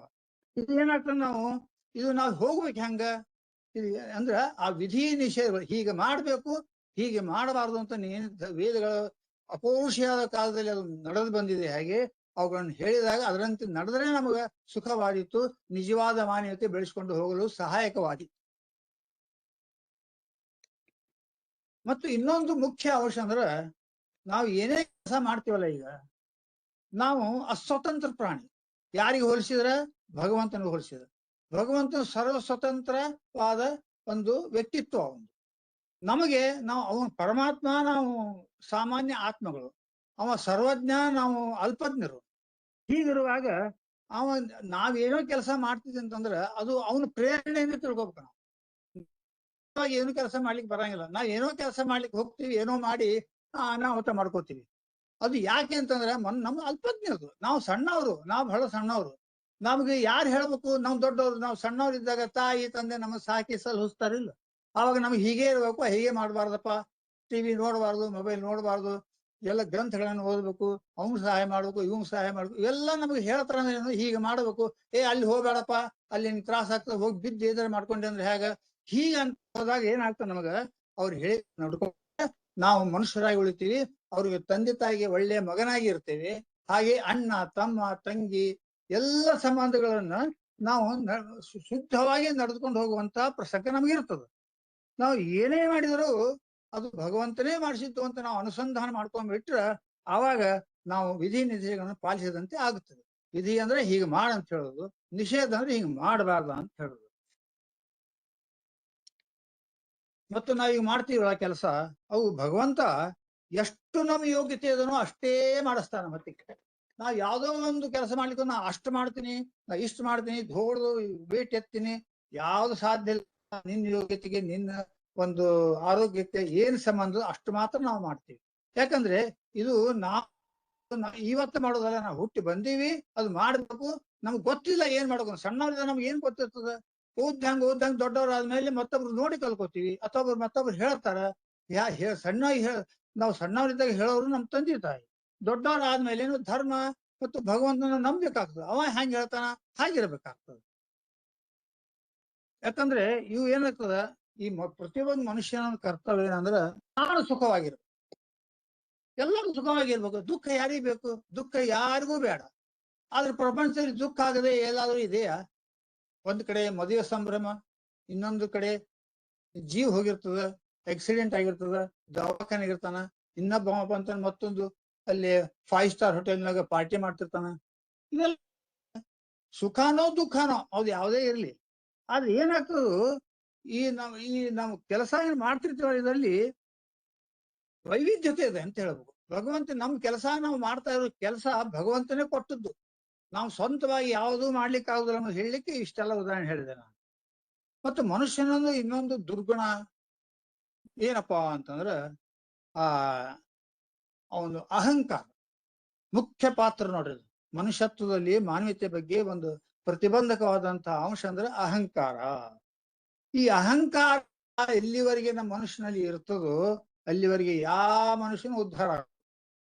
ಎಲ್ಲಿವರೆಗೆ ನಾವು ಸಂಪತ್ತಿರ್ತದೋ, ಬೇಕಾದಷ್ಟು ದೇವ್ರು ಕೊಟ್ಟಿರ್ತಾನ, ಆವಾಗ ಶುರು ಆಯ್ತು ನೋಡ್ರಿ, ಇದು ಬೇಕು ಅದು ಬೇಕು, ಹಾಂಗ್ ಮಾಡ್ಲಿ ಹಿಂಗ್ ಮಾಡ್ಲಿ, ಅವ್ನ್ ಕುತ್ತಿ ಕಡ್ಲಿ ಇವನು ಮಾಡ್ಲಿ, ಬರೀ ಇಂಥ ವಿಚಾರಗಳು ಬರ್ತಾವ. ಹೌದಪ್ಪ, ಸದ್ವಿನಿಯೋಗ ಮಾಡಿದ್ರೆ ಬಂದು ಬಹಳ ಕಡಿಮೆ ಜನ, ಆ ತರ ಮಾಡೋರು ಬಹಳ ಕಡಿಮೆ. ಮತ್ ಅವಾಗ ಯಾಕಂದ್ರೆ ನಮ್ಮಲ್ಲಿ ಆ 6 ವೈರಿಗಳು, ಕಾಮ ಕ್ರೋಧಗಳೇನವ, ಅವು ಪ್ರವೇದಗಳು ನಮ್ಮಲ್ಲಿ ಕುತ್ಕೊಂಡು ರಾಕ್ಷಸರು ಬಂದು ಕೆಲಸ ಮಾಡ್ತಿರ್ತಾರ. ಅವ್ರು ನಮ್ ಒಳ್ಳೆ ಕೆಲಸ ಮಾಡ್ಲಿಕ್ಕೆ ಪರ್ಮಿಷನ್ ಕೊಡಂಗಿಲ್ಲ. ಯಾಕಂದ್ರೆ ನಾವು ಬುದ್ಧಿವಂತ ಇದ್ರು ಸಹ ಎಷ್ಟು ದೇವ್ರ ಬುದ್ಧಿ ಕೊಟ್ಟ ಅಷ್ಟರೊಳಗೆ ನಾವು ನಮ್ ವ್ಯವಹಾರ ಮಾಡ್ಬೇಕಲ್ಲ. ಹಾಗೆ ಇದರ ಇತರ ಪ್ರಭೇದಗಳು ಇವೆ. ಅಹಂಕಾರ ಅನ್ನೋದೊಂದು ಮುಖ್ಯ. ಇದಕ್ಕೆ ಹೊಂದಿರ್ತಕ್ಕಂಥ ಇದರ ಸಮ ಗೆಳೆಯರು ಇದ್ದಾರೆ. ಅದಕ್ಕೆ ಯಾರು? ಡಂಭ ನೋಡ್ರಿ, ಡಂಭ ಅಂತ. ಈ ಡಂಭ ಅಂದ್ರೆ ಏನು? ನಮ್ಮ ಹತ್ತಿಗೆ ಏನ್ ಇರುವುದಿಲ್ಲೋ ಅದು ತೋರಿಸೋದು, ನಮ್ಮ ಹತ್ತಿಗೆ ಯಾವುದಿಲ್ವೋ ಅದನ್ನ ಪ್ರಕಟ ಮಾಡೋದು. ಅಂದ್ರೆ ಒಳಗಡೆ ಏನಿಲ್ಲವೋ ಅದೇ ಒಳಗಿರುವ ಕೆಟ್ಟತನದಿಟ್ಟು ತುಂಬಾ ಒಳ್ಳೆಯವ್ರ ಜೊತೆ ನಾವು ವ್ಯವಹಾರ ಮಾಡುದು. ಗೋಮುಖ ವ್ಯಾಘ್ರ ಅಂತಾರಲ್ಲ, ಹೊಟ್ಟೆ ಒಳ್ಳೆ ಕೆಲಸ ಮಾಡ್ದಂಗೆ ತೋರಿಸುದು. ಇದು ದಂಭ ಅಂತ, ಡಂಭಾಚಾರ ಅಂತ ಅಂತಾರೆ. ಹಾಗೆ ದರ್ಪ, ನಾವು ಏನು ತಪ್ಪು ಮಾಡಲು ಹೇಸದ ಮನೋವೃತ್ತಿ. ಹೌದಪ್ಪ, ಯಾವ್ದೊಂದು ಕೆಟ್ಟ ಕೆಲಸ ಮಾಡಿ ಬೇಜಾರಾಗೋದೇ ಇಲ್ಲ, ಅದನ್ನೇ ಮಾಡ್ತೇವೆ. ಅವ್ನ ಗುಣನೇ ಹೆಂಗಿರ್ತಾವ, ಅವ್ನ ಸ್ವಭಾವೇ ಹೆಂಗಿರ್ತ. ಅದಕ್ಕೆ ಇದೊಂದು ದೊಡ್ಡ ದರ್ಪ ಅನ್ನೋದು ಒಂದು ಬಹಳ ನಮ್ಮ ವೈರಿ. ಇನ್ನು ಅತಿಮಾನ ಅಂದ್ರೆ ತನ್ನ ಬಗ್ಗೆ ಅತಿರೇಕದ ಕಲ್ಪನೆ. ನಾನೇ ದೊಡ್ಡ, ನನ್ನ ಸರಿಸಮಾನ ಯಾರು ಇಲ್ಲ ಅಂದ್ರೆ ಭ್ರಮೆ. ನಾವು ಅದು ಕೂತೀವಿ ಅಷ್ಟೇ, ಆಗ ಇಲ್ಲೇ ಇಲ್ಲ ಅದು.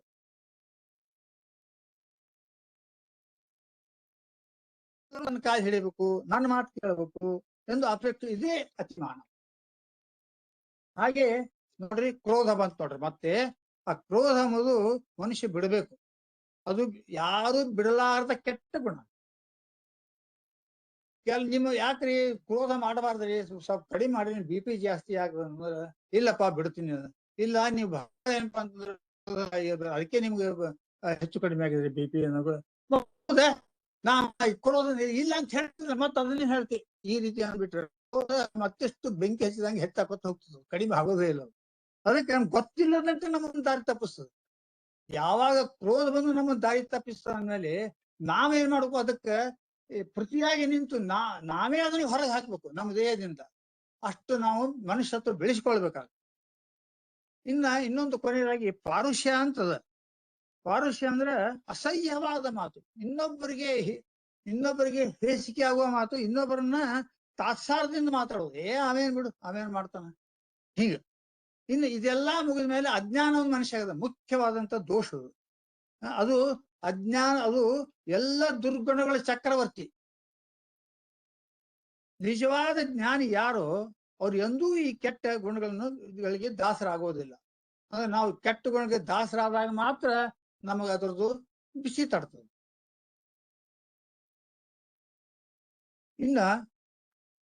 ಹಾಗಾದ್ರೆ ಇವೆಲ್ಲ ದುರ್ಗುಣಗಳು, ಕೆಟ್ಟ ಗುಣಗಳು, ಆರು ವೇದಿಗಳು ಇವೆಲ್ಲ ಹೋಗೋ ಗತಿ ಹೆಂಗ ನಮ್ಗೆ? ಹೀಗೆ ಯಾವ ಅಂತಂದ್ರೆ ನಾವು ಹೀಗೆ ಕೆಟ್ಟಾಗೆ ಇರ್ಬೇಕ, ನಮ್ಮ ಮನುಷ್ಯತ್ವ ಬೆಳೆಸ್ಕೊಳ್ಳೇಬಾರ್ದ, ಮಾನವೀಯತೆ ಬೆಳೆಸ್ಕೊಳ್ಳೇಬಾರ್ದ ಹೇಳಿದಾಗ ಅದಕ್ಕೆ ನಾವ್ ಏನ್ ಮಾಡ್ಬೇಕು? ನಮ್ದು ಅನುಸಂಧಾನ ಮಾಡ್ಬೇಕು. ಇದು ಕಡಿಮೆ ಆಗ್ಬೇಕಾದ್ರೆ ನಾವ್ ಏನ್ ಮಾಡ್ಬೇಕು? ಅದಕ್ಕೆ ಪ್ರತಿಯೊಂದನ್ನು ನಮ್ಮಿಂದ ಕೆಲಸ ಮಾಡಿಸ್ಕೊಂಡು ಭಗವಂತನೇ. ನಮಗ ಆ ಒಂದು ಸಾಮರ್ಥ್ಯ ಇಲ್ಲ ಅಂತ ಹೀಗೆ ತಿಳಿಬೇಕು ಮೊದಲು ಮನಸ್ಸಿನಾಗ. ನಾ ಮಾಡೋ ಕೆಲಸ ಇದು ಭಗವಂತ ಕೊಟ್ಟಂತ ಕೆಲಸ, ನಾ ಅದನ್ನ ನಿಷ್ಠೆಯಿಂದ ಮಾಡಬೇಕು ನೋಡಿ. ಯಾಕಂದ್ರೆ ಎಲ್ಲರಿಗೂ ಒಂದು ಯೋಗ ಅಂತ ಇರ್ತದೆ. ಒಬ್ಬ ವ್ಯಕ್ತಿ ಮೃಷ್ಟಾನ್ನ ಭೋಜನೆ ಮಾಡ್ತಾ ಇರ್ತಾನೆ, ಯಾಕಂದ್ರೆ ಅವನಿಗೆ ಯೋಗದಲ್ಲಿ ಅದು ಇರುತ್ತದೆ. ಆದ್ರೆ ಇನ್ನೊಬ್ಬ ಏನ್ ಮಾಡ್ತಾನ? ಭಿಕ್ಷಾಟನೆ ಮಾಡ್ತಿರ್ತಾನ, ಒಂದು ಅಗಳೂ ಅವನಿಗೆ ಸಿಗುವುದಿಲ್ಲ. ಅವನು ಪರಿಸ್ಥಿತಿ ಹಾಗಿದೆ, ಇವನ ಪರಿಸ್ಥಿತಿ ಹೀಗಿದೆ. ಆದ್ದರಿಂದ ಈ ಜಗತ್ತಿನಲ್ಲಿ ನಡೀತಕ್ಕಂಥದ್ದು ಪರಮಾತ್ಮನ ಆದೇಶದಿಂದಲೇ ವಿಧಾನ ನಿಷೇಧಗಳು ವೇದಗಳಲ್ಲಿ ಹೇಳಿದೆ. ವೇದಗಳು ಬಹಳ ದೊಡ್ಡದೇನು ಅಂತ ಅನ್ವಲಿಕ್ಕೆ ಹೋಗಬಾರದು. ಯಾಕಂದ್ರೆ ವೇದಗಳು ಅಪೌರುಷೇಯವಾದದ್ದು. ಯಾರೂ ರಚನೆ ಮಾಡಿಲ್ಲ, ನಾವು ರಚನೆ ಮಾಡಿಲ್ಲ, ನೀವು ರಚನೆ ಮಾಡಿಲ್ಲ, ಭಗವಂತ ರಚನೆ ಮಾಡಿಲ್ಲ. ಅದು ಭಗವಂತನ ಹೃದಯದಲ್ಲಿ ಯಾವಾಗಲೂ ಇರ್ತದೆ. ಅದನ್ನ ಬ್ರಹ್ಮದೇವರ ಮುಖಾಂತರ ಎಲ್ಲರಿಗೂ ಉಪದೇಶ ಮಾಡ್ತಾ ಹೋಗುತ್ತಾನೆ. ಅದರಿಂದ ವೇದಗಳು ಹುಟ್ಟುತ್ತವೆ. ಈ ಮುನಿಗಳು ದೃಷ್ಟಾರರು ಅಂತ ಅದನ್ನು ಕಂಡುಕೊಳ್ತಾರ. ಅವರು ಅದನ್ನ ತಮ್ಮ ತಪಸ್ ಸಾಮರ್ಥ್ಯದಿಂದ ವೇದ ಏನ್ ಹೇಳ್ತಂತ ಅವ್ರಿಗೆ ಪ್ರತ್ಯಕ್ಷ ಅವ್ರಿಗೆ ತಿಳಿತದೆ. ಯಾಕಂದ್ರೆ ಅಂತ ಸಾಮರ್ಥ್ಯ ಉಳ್ಳವರು ಅವರು. ಹೀಗಾಗಿ ವೇದದಲ್ಲಿ ಹೇಳಿರ್ತಕ್ಕಂಥ ವಿಧಿ ನಿಷೇಧಗಳನ್ನು ನಾವು ಬಹಳ ಆದರ ಮಾಡ್ಬೇಕು. ಆದರ ಮಾಡಿದಾಗ ಅವಾಗ ನಾವು ಅದನ್ನ ಪಾಲಿಸ್ಲಿಕ್ಕೆ ನಮಗ ಸಹಾಯಕ ಆಗ್ತದೆ. ಹಿರಿಯರ ಜ್ಞಾನಿಗಳ ಸಹಕಾರ ಅದಕ್ಕೆ ಬೇಕು. ಅದಕ್ಕೆ ಏನಂತಾರೆ ಒಂದೇ ಮಾತಿ, ತೇನ ವಿನಾ ತೃಣಮಪಿ ನ ಚಲತಿ ಅಂತಕೊಂಡು ವಚನದಲ್ಲಿ ಆ ಭಗವಂತನ ಇಚ್ಛಾ ಪಟ್ರೆ ಮಾತ್ರ ಕೆಲಸ ಆಗೋದು. ಅವನ ಆದೇಶ ಇಲ್ಲದೆ, ಅವನ ಅನುಗ್ರಹ ಇಲ್ಲದೆ ಒಂದು ಹುಲ್ಲು ಕಟ್ಟಿ ಕೂಡ ಅಗಲಾಡ್ಲಿಕ್ಕೆ ಸಾಧ್ಯ ಇಲ್ಲ ಅಂತ ಇದೆಲ್ಲ ನಿಮ್ಗೆ ತಿಳಿದ ವಿಷಯನೇ ಆಗಿದೆ. ಈಗ ಈ ಕೆಲಸ ನಾನು ಮಾಡಿದೆ, ಅಂತ ಹೇಳುವ ಬದಲು ಈ ಕೆಲಸ ಭಗವಂತ ನನ್ನಿಂದ ಮಾಡಿಸಿದ ಅಂತ ಅಂದಾಗ ನೋಡಿ ಎಷ್ಟು ವ್ಯತ್ಯಾಸದ ವಾಕ್ಯದಲ್ಲಿ. ಭಗವಂತ ಮಾಡಿಸಿದ್ದ ಅಂದ್ಮೇಲೆ ನಾ ಮಾಡಿಲ್ಲ ಅಂದ್ಮೇಲೆ ಅಹಂಕಾರ ಎಲ್ಲಿ ಬಂತು? ಅಹಂಕಾರ ಇಲ್ಲೇ ಇಲ್ಲ. ಅವನೇ ಮಾಡಿಸಿದ್ದ ಅಂದ್ಮೇಲೆ ನಮ್ಮ ಅಹಂಕಾರ ಬಂದ್ರೆ ಎಲ್ಲ ಅವನಿಂದೇ ಅದು. ಅವನು ಯಾಕೆ ಮಾಡಿಸ ನಮ್ಗೆ ಅಹಂಕಾರ? ನಮ್ಮ ಪಾಪ ತುಂಬಿರ್ತಾವ, ನಮ್ಮ ಕರ್ಮಗಳು ತುಂಬಿರ್ತಾವ. ನಾ ಮಾಡೋ ಕೆಲಸ ಹಿಂದಿ ಜನ್ಮ ಮಾಡಿದ ಪಾಪನೆ ಮಾಡಿದ್ದು ಮಹಾರಾಯ ಅಂತ ತಿಳ್ಕೊಂಡು ನಾ ಮಾಡಿದ ಕರ್ಮ ನಾವು ಅನುಭವಿಸ್ಬೇಕು.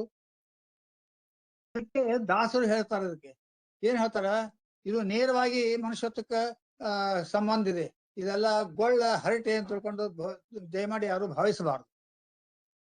ಅದಕ್ಕೆ ದಾಸರು ಹೇಳ್ತಾರ, ದಾಸನ ಮಾಡಿಕೋ ಎನ್ನ ದಾಸಿರ ನಾಮದ ವೆಂಕಟರಮಣ. ದಾಸರು ದಾಸರು ಯಾರು? ಯಾರು ಪೂರ್ತಿ ತಮ್ಮನ್ನು ತಾವು ಭಗವಂತ ಅರ್ಪಿಸಿಕೊಂಡಿದ್ದಾರೋ ಅವರೇ ದಾಸರು. ಅವ್ರು ಯಾವಾಗ್ಲೂ ಏನಂತ, ದೇವರು ಮಾಡಿಸಿದಂತೆ ನಾ ಮಾಡ್ತೇನೆ, ನಾ ಏನೋ ಮಾಡ್ಲಿಕ್ಕೆ ಕೊಟ್ಟ ಭಗವಂತನ ಪ್ರೇರಣೆ, ನಾನೇನ್ ಮಾಡ್ಲಿ, ಅವ ಹೀಗೆ ಮಾಡಂತ ಹೇಳ ನಾ ಮಾಡ್ತೀನಿ. ಶ್ರೀಮಂತ ಆಜ್ಞೆ ಅವ ಕೊಟ್ಟದ್ದು, ಬಡವ ಆಜ್ಞೆ ಅವ ಕೊಟ್ಟದ್ದು, ನಂದೇನು ಇಲ್ಲ. ಅವ ನಮಗ್ ಬುದ್ಧಿ ಕೊಟ್ಟು ನಮ್ಮ ಸ್ವಭಾವ ತಕ್ಕ ಅವ ನಮ್ಮ ಕರ್ಮಾನುಸಾರ ಅವ ನಮ್ಗೆ ಕೆಲಸ ಕೊಡ್ತಾನೆ. ಹಾಗೆ ನಡೀತಿ. ಹೀಗೆ ಮಾಡಿ ಅವ್ರು ಸಂಸಾರವನ್ನೇ ಬಿಟ್ಟು ಬಂದಂತವ್ರು, ಭಗವಂತನಿಗೆ ಶರಣಾದವರು. ಅವ್ರು ಮಾಡಿಕೋ ಎನ್ನ ದಾಸಿರ ನಾಮದ ಕೇಳ್ಕೊತಾರ. ಅವರು ನಾವು ದಾಸರಾಗೋದು ಬಹಳ, ನಮ್ಮ ಮಾನವೀಯತೆ ಬೆಳೆಸ್ಕೋಬೇಕಾದ್ರೆ ನಾವು ಕೂಡ ದಾಸರಾಗಬೇಕು. ಯಾರಿಗೆ ದಾಸರಾಗಬೇಕು? ಷಡ್ವೈರಿಗಳಿಗೆ ದಾಸರಾಗಬಾರ್ದು, ಭಗವಂತನಿಗೆ ದಾಸರಾಗಬೇಕು. ಅದು ನೀವು ಒಂದು ಉದಾಹರಣೆ ಹೇಳ್ಬೇಕಂತಂದ್ರ, ಈ ರಾಮಾಯಣದೊಳಗ ಹನುಮಂತ ಸೀತಾನ್ವೇಷಣೆಗೆ ಹೋಗ್ತಾನೆ, ಲಂಕಾಕ್ಕೆ ಬಂದು ಇಳಿತಾನೆ. ಆವಾಗ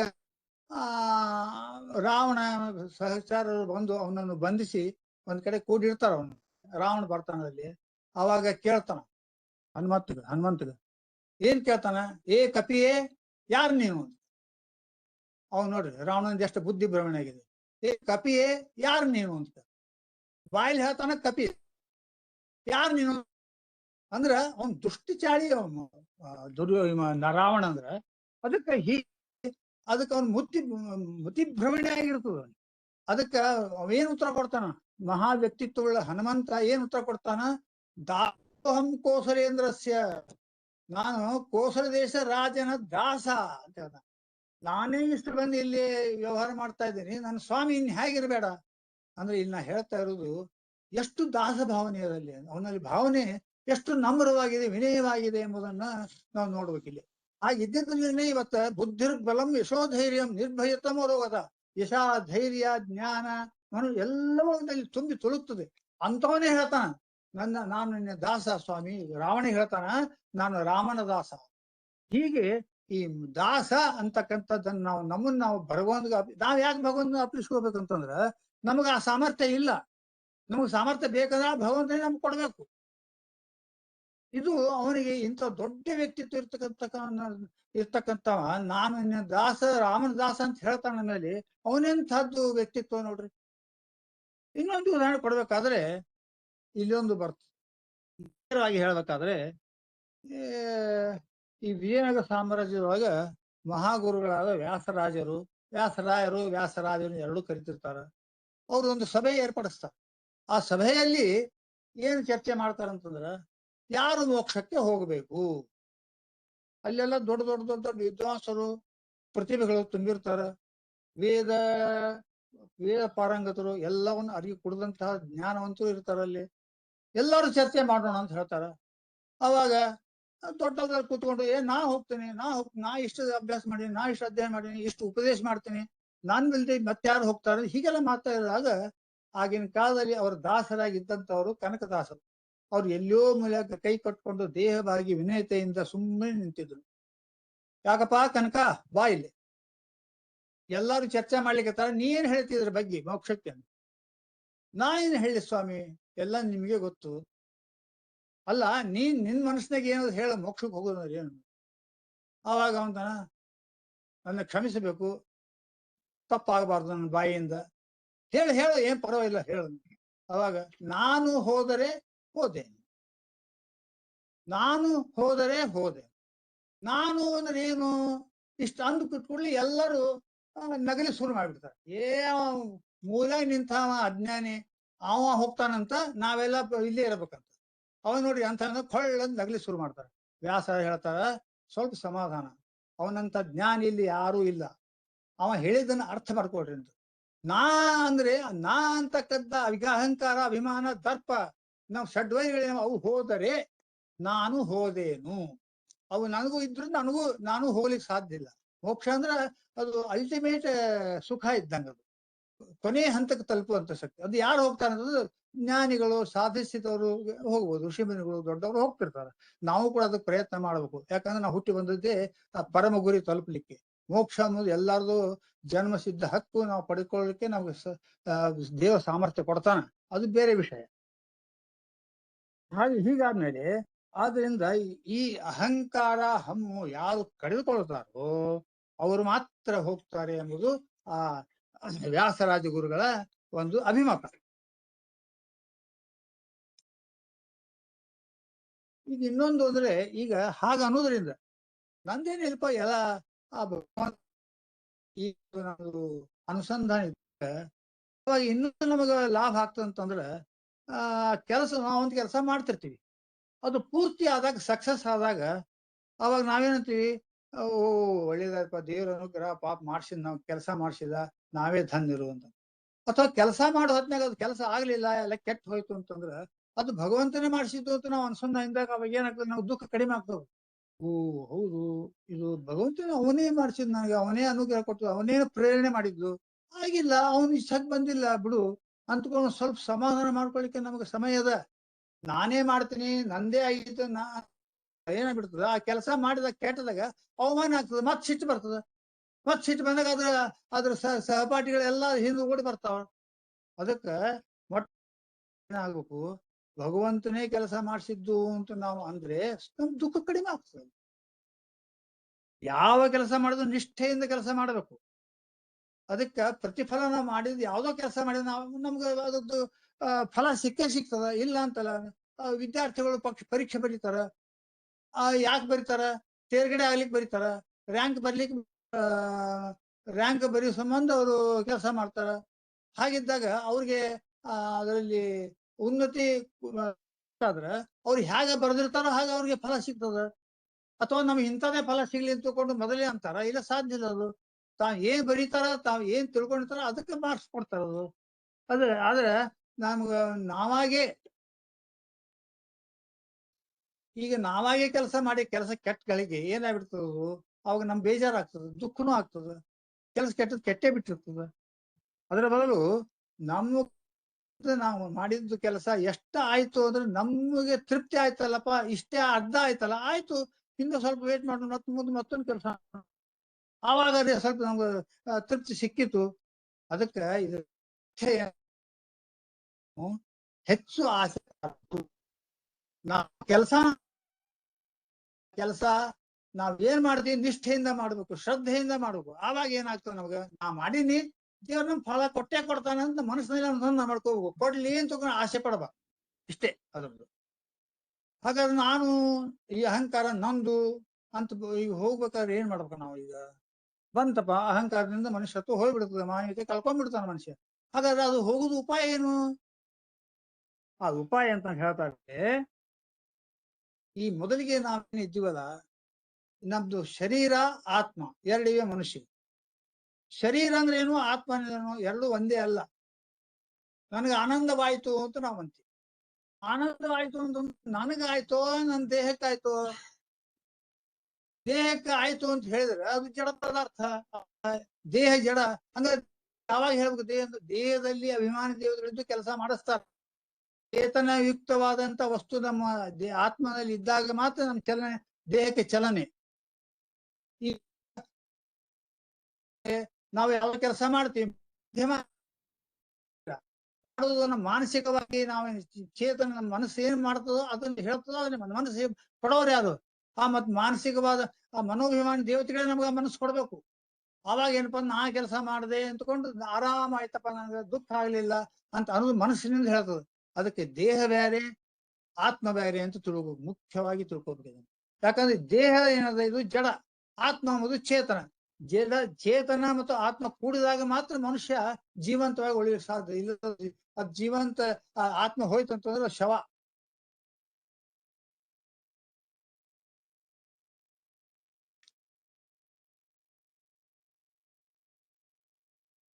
ಅದಕ್ಕ ಇಲ್ಲಿ ನಾವು ಭೇದವನ್ನು ತಿಳ್ಕೊಬೇಕಿಲ್ಲ. ಏನ್ ಭೇದ ಇಲ್ಲ, ಈ ಶರೀರ ಎಂಬುದು ನಮ್ಮ ಮಾಧ್ಯಮ, ಆದ್ರಿಂದ ಅದ್ರ ಒಳಗಿರ್ತಕ್ಕಂಥ ಆತ್ಮಕ್ಕೆ ನಾವೇನ್ ಮಾಡೋದು, ಕೆಲಸ ಕೊಟ್ಟಾಗ ಅದು ಇಡೀ ಶರೀರದಿಂದ ಕೆಲಸ ಮಾಡೋದ್ರಿಂದ ಅದು ನಾವು ದೇಹದ ಯಾವ ಭಾಗಕ್ಕೂ ನೋವಾದ್ರೂ ಅದು ಪರಿಣಾಮ ಆಗೋದು ಮನಸ್ಸಿಗೆ ತಾನೇ.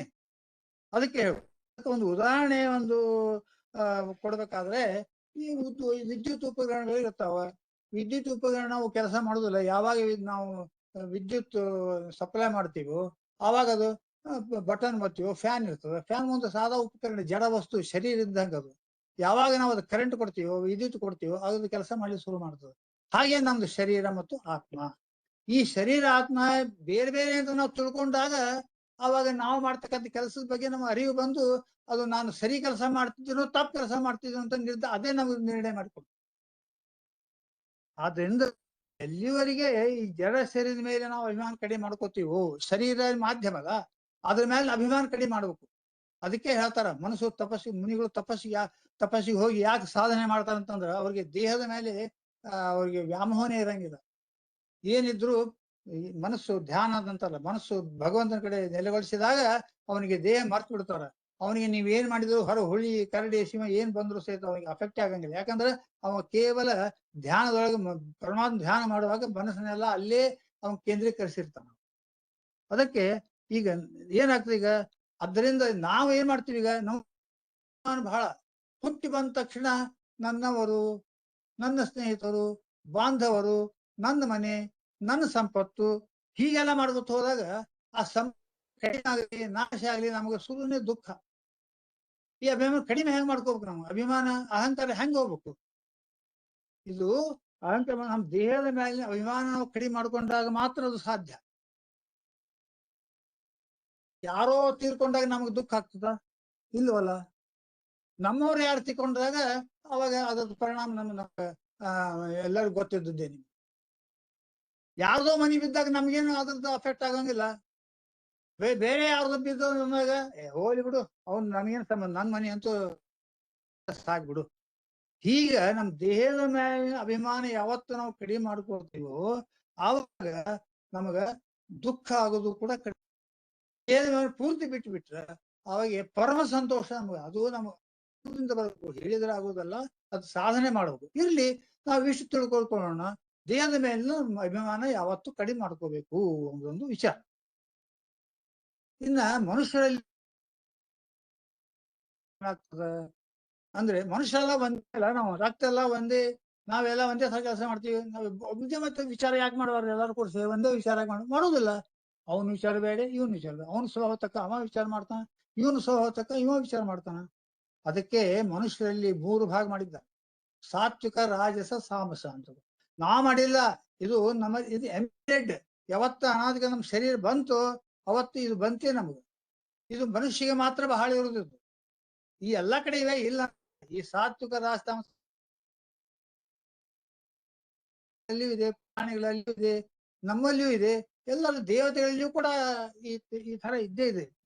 ಏನು ಸಾತ್ವಿಕ, ರಾಜಸ. ಸಾತ್ವಿಕ ಮನುಷ್ಯ ಅಂದ್ರ ಅವನ ದೇವರು, ಧರ್ಮ, ಪಾಪ, ಪುಲ ನಂಬ್ತಾನ, ಹೇಳ್ದಂಗ ಕೇಳ್ತಾನ, ಹೀಗೆ ಮಾಡ್ಬೇಕಂದ್ರೆ ಹಾಗೆ ಮಾಡ್ತಾನೆ, ಹಿಂಗ್ ಮಾಡಬಾರ್ದಂದ್ರೆ ಈಗ ಬಿಡ್ತಾನ. ಇವರು ಸಾತ್ವಿಕರು. ಇನ್ನು ರಾಜಸರು ಯಾರು ಅಂತಂದ್ರ ಅವರು ದ್ವಂದ್ವ ಸ್ವಭಾವದವರು, 2 ಸ್ವಭಾವ. ಅದು ಹೇಗೆ ಅಂತಂದ್ರ ಹೀಗೆ ಮಾಡ್ಲೋ ಹಾಗೆ ಮಾಡ್ಲೋ, ದೇವ್ರು ಇದ್ದಾನೋ ಇಲ್ಲೋ, ಪಾಪ ಬರ್ತದೋ ಪುಣ್ಯ ಬರ್ತದೋ, ಹೀಗೆ ದ್ವಂದ್ವ ಸ್ವಭಾವ ವಿಚಾರ ಮಾಡ್ಕೊತ ಯಾವ್ದು ನಿರ್ಧಾರ ಮಾಡಿಲ್ಲ. ದೇವ್ರು ಇದ್ದಾನಂತೂ ಹೇಳುದಿಲ್ಲ, ದೇವ್ರು ಇಲ್ಲ ಅಂತೂ ಹೇಳುದಿಲ್ಲ. ಅವೇನೇ ಮಾಡ್ತಾನ, ಇದ್ದಾನೋ ಇಲ್ಲೋ ಅದು ಯಾವಾಗಲೂ ಹೀಗೆ ಅವ್ರದ್ದು ಮನಸ್ಸು ಹೋಗುದು. ಅವರಲ್ಲಿ ಸ್ಥಿರತೆ ಇರಂಗಿಲ್ಲ, ಮಾನವೀಯಗಳಲ್ಲಿ ಸ್ಥಿರತೆ ಇರೋದಿಲ್ಲ. ಅವಾಗ ಏನ, ತಾನೇನ ಮಾಡ್ತಾನ ಅದನ್ನೇ ಉಣ್ತಾನ. ಇನ್ನ ತಾಮಸ ಸ್ವಭಾವದವ್ರು ಹೇಗಿರ್ತಾರೆ? ತಾಮಸ ಸ್ವಭಾವ ಯಾವಾಗಲೂ ನೀಚ ಕೆಲಸನೇ ಮಾಡೋದು, ಇನ್ನೊಬ್ಬರಿಗೆ ಕೆಟ್ಟದನ್ನೇ ಬಯಸುದು. ಅವ್ರು ಎಷ್ಟು ಅವರು ದುಃಖ ಅನುಭವಿಸ್ತಾರೋ ಅಷ್ಟು ಸುಖ ಆಗುದು. ಇವರು ತಾಮಸ ಜೀವಿಗಳು. ಇವ್ರು ಎಂದೆಂದೆಂದು ಯಾವ ಜನ್ಮಕ್ಕೂ ಸುಧಾರಣೆ ಆಗ್ಲಿಕ್ಕೆ ಸಾಧ್ಯವೇ ಇಲ್ಲ. ಅವ್ರು ಇದೇ ಕೆಲಸ ಮಾಡ್ಕೋತೇ ಅವ್ರು ಹೋಗೋದು. ಈಗೆಲ್ಲ ನನ್ನ ಉಗ್ರವಾದತನ, ಅಲ್ಲಿ ಇಲ್ಲಿ ಹೊಡೆಯುವುದು ಬಡಿಯುವುದು ನೋಡ್ತಿಲ್ಲ. ಹೊಡೆಯೋರು ಹೊಡೆದೇ ಹೊಡೆದಿರ್ತಾರ, ಬೇಡ ಅನ್ನೋರು ಅಂದಿರ್ತಾರ, ನಡೀತಿರ್ತ, ಜಗತ್ತು ನಡೆದಿದೆ. ಯಾವಾಗಲೂ ಈ ತಾಮಸರು ಇರ್ತಾರಲ್ಲ, ಅವರು ಇನ್ನೊಬ್ಬರಿಗೆ ಕೇಳವನ್ನೇ ಬಯಸ್ತಾರೆ. ಧರ್ಮ ನಂಬುದಿಲ್ಲ, ಜಾತಿ ನಂಬುದಿಲ್ಲ, ನಾನೇನಿದ್ದಿದ್ದೆ ನಾ ಮಾಡಿದ್ದೆ ಖರೆ ಅಂತ ಹೀಗೆಲ್ಲ ಅವ್ರಿಗೆ ಅವ್ರ ಸ್ವಭಾವ ಹಾಗೆ ಇರುತ್ತೆ. ಇನ್ಮೇಲೆ ಈ ಸಾತ್ವಿಕ ಮನುಷ್ಯನ ಜೀವನದಲ್ಲಿ ಯಾವತ್ತು ಸುಖ ಸಂತೋಷ ಪಡೆದುಕೊಳ್ಬಹುದು ಈ ಸಾತ್ವಿಕರು. ಯಾಕಂದ್ರೆ ಅವ್ರದ್ದು ಸಮಾಧಾನ ಇರ್ತಾರ, ವಿಧಿ ನಿರ್ದೇಶಗಳನ್ನ ನಂಬಿರ್ತಾರ. ಅವ್ರು ನಾವ್ ಹೀಗೆ ಮಾಡಿದ್ರೆ ಖರೆ, ಹೀಗೆ ಮಾಡಿದ್ರೆ ತಪ್ಪು ಅಂತಕ್ಕಂಥ ಭಾವನೆ ಅವರಲ್ಲಿ ಇರ್ತದೆ, ಅನುಸಂಧಾನ ಬೇರೆ ಇರ್ತದೆ. ಅವ್ರ ಗುರಿ ಸಾಧಿಸುವ ಛಲ ಇರ್ತದೆ ಅವ್ರ ಹೊತ್ತಿಗೆ. ನಾ ಇಲ್ಲೇ ಹೋಗ್ಬೇಕ, ಹಿಂಗೆ ಕೆಲಸ ಮಾಡ್ಬೇಕ, ಇವ್ರು ಸಹಾಯ ಮಾಡ್ಬೇಕು ಅಂತ ಇರ್ತದೆ. ಅವನು ಅದು ಅವೇನ್ ಮಾಡ್ತಾನ, ಹೆಚ್ಚು ಮಾನವೀಯತೆ ಬೆಳೆಸ್ಕೊಳ್ಳೋಕೆ ಪ್ರಯತ್ನ ಮಾಡ್ತಾನ. ಇನ್ನು ರಾಜಸ ಮನುಷ್ಯನ ಏನ್ ಮಾಡ್ತಾನ, ಸುಖ ದುಃಖಗಳ ಸರಮಾಲೆಯನ್ನೇ ಅನುಭವಿಸ್ತಾನವ. ಒಂದ್ಸಲ ಒಳ್ಳೆ ಕೆಲಸ ಮಾಡಿದಾಗ ಅವಾಗ ಸುಖನೂ ಆಗ್ತದೆ, ಕೆಟ್ಟ ಕೆಲಸ ಮಾಡಿದ್ರೆ ದುಃಖನೂ ಆಗ್ತದೆ. ಇದೇ ಸರಮಾಲೆಯೊಳಗೆ ತಿರುಗಾಡ್ತಿರ್ತಾನವ. ಆಮೇಲೆ ಇನ್ನ ತಾಮಸ ಸ್ವಭಾವ ಅಂತೂ ಯಾವತ್ತೂ 24 ತಾಸು ದುಃಖವೇ. ಆ ಜನ್ಮ ಇಹದಲ್ಲಿ ಪರದಲ್ಲಿ ಈಗನೂ ದುಃಖ ಆಗ್ತಾವ, ಮುಂದೂ ದುಃಖ ಆಗ್ತದೆ. ಹಂಗಾರೆ ಅವ್ರಿಗೂ ಬೇಕಾದ ಸುಖ ಆಗಿರ್ತದಲ್ಲ. ದುರ್ಯೋಧನ ಎಷ್ಟು ಸುಖ ಅನುಭವಿಸಿದ, ಅವ್ನು ಕಲಿನೇ ತಾಮಸ ಸ್ವಭಾವದವ. ಅವ್ನ್ ಆರಾಮೇ ಇದ್ನಲ್ಲ, ಅವ್ನಿಗೆ ಏನಾಗಿತ್ತು ಇತ್ತು. ಆದ್ರೆ ಅವನ್ ತನ್ನ ಛಲ ತಲ್ಲೀನಾಗಿದ್ರಿಂದ ಅದ್ರೊಳಗೆ ಸುಖ ಕಾಣ್ತಿದ್ದ ಅವ. ಸುಖ ಅಂಬುದೇ ಗೊತ್ತಿಲ್ಲ ಅವರಿಗೆ, ಅಥವಾ ಇದ್ದದ್ದೇ ಸುಖ ಅಂತ ಭ್ರಮೆಯನ್ನು ಮಾಡ್ಕೊಂಡಿದ್ದಾವ. ಹಿಂಗಾಗಿ ಆ ಸುಖ ಅದು ಬಹಳ ಏನದ ಸ್ಥಿರವಲ್ಲ, ಅದು ಕಾಲ್ಪನಿಕ ಅಷ್ಟೇ, ತಾತ್ಕಾಲಿಕ. ಆದ್ರೆ ಅವಾಗ ಮೇಜರ್ ಪೋರ್ಷನ್ ಅಂದ್ರೆ ಹೆಚ್ಚಾಗಿ ಅವ ಯಾವಾಗಲೂ ದುಃಖವನ್ನೇ ಅನುಭವಿಸಿರ್ತಾವ. ಇದು ತಾಮಸಿ ಜೀವಿಗಳ ಸ್ವಭಾವ. ಮತ್ತೆ ಈಗ ಮುಖ್ಯ ಹಂಗಾದ್ರೆ ನಾವು ಇನ್ನು ಎಲ್ಲಿಗೆ ಬಂದು ಹತ್ಬೇಕು? ಈಗ ನಾವು ಭಗವಂತನ ನಾವು ನಂಬಬೇಕು. ಭಗವಂತ ಹ್ಯಾಂಗಿದ್ದಾನಂತ ನಾವು ನಂಬಬೇಕು. ಭಗವಂತ ಸರ್ವ ಸಮರ್ಥನಿದ್ದಾನೆ, ಸರ್ವವ್ಯಾಪಿ ಇದ್ದಾನೆ, ಪ್ರಪಂಚದ ಸಮಸ್ತ ವಸ್ತುಗಳು ಅವನ ಅಧೀನ ಎಂದು ತಿಳಿದು. ಹಾಗೆ ತಿಳಿದಾಗ ಅವಾಗ ನಮ್ಗೆ ಅಹಂಭಾವ ತಾನೇ ಕಡಿಮೆ ಆಕತ್ ಹೋಗ್ತದೆ, ಗ್ರಾಜ್ಯುವಲಿ ಕಡಿಮೆ ಆಕತ್ ಹೋಗ್ತದೆ. ಇದು ನಿಮ್ಮ ಅನುಭವಕ್ಕೆ ತಂದು ನೋಡ್ಕೊಳ್ಳಿ, ಅವಾಗ ಗೊತ್ತಾಗ್ತದೆ. ನಮ್ಮ ಅನುಭವಕ್ಕೆ ತಂದುಕೊಳ್ಬೇಕದ, ಹಾಗೆ ಗೊತ್ತಾಗಂಗಿಲ್ಲ. ಮತ್ತೆ ಇನ್ನೊಂದು, ಭಗವಂತನೇ ಅಲ್ಲ, ದೇವತೆಗಳಿಗೆ ಆಗಲಿ ಮನುಷ್ಯರಿಗೆ ನಮ್ಮ ದೇಹದಲ್ಲಿ ನಮ್ಮ ಜೊತೆಗೆ ಇದ್ದು ನಮ್ಮನ್ನ ಕಾಪಾಡಿ ರಕ್ಷಣೆ ಮಾಡಿ ಕೆಲಸ ಮಾಡಿಸೋರು ಅವರೇ.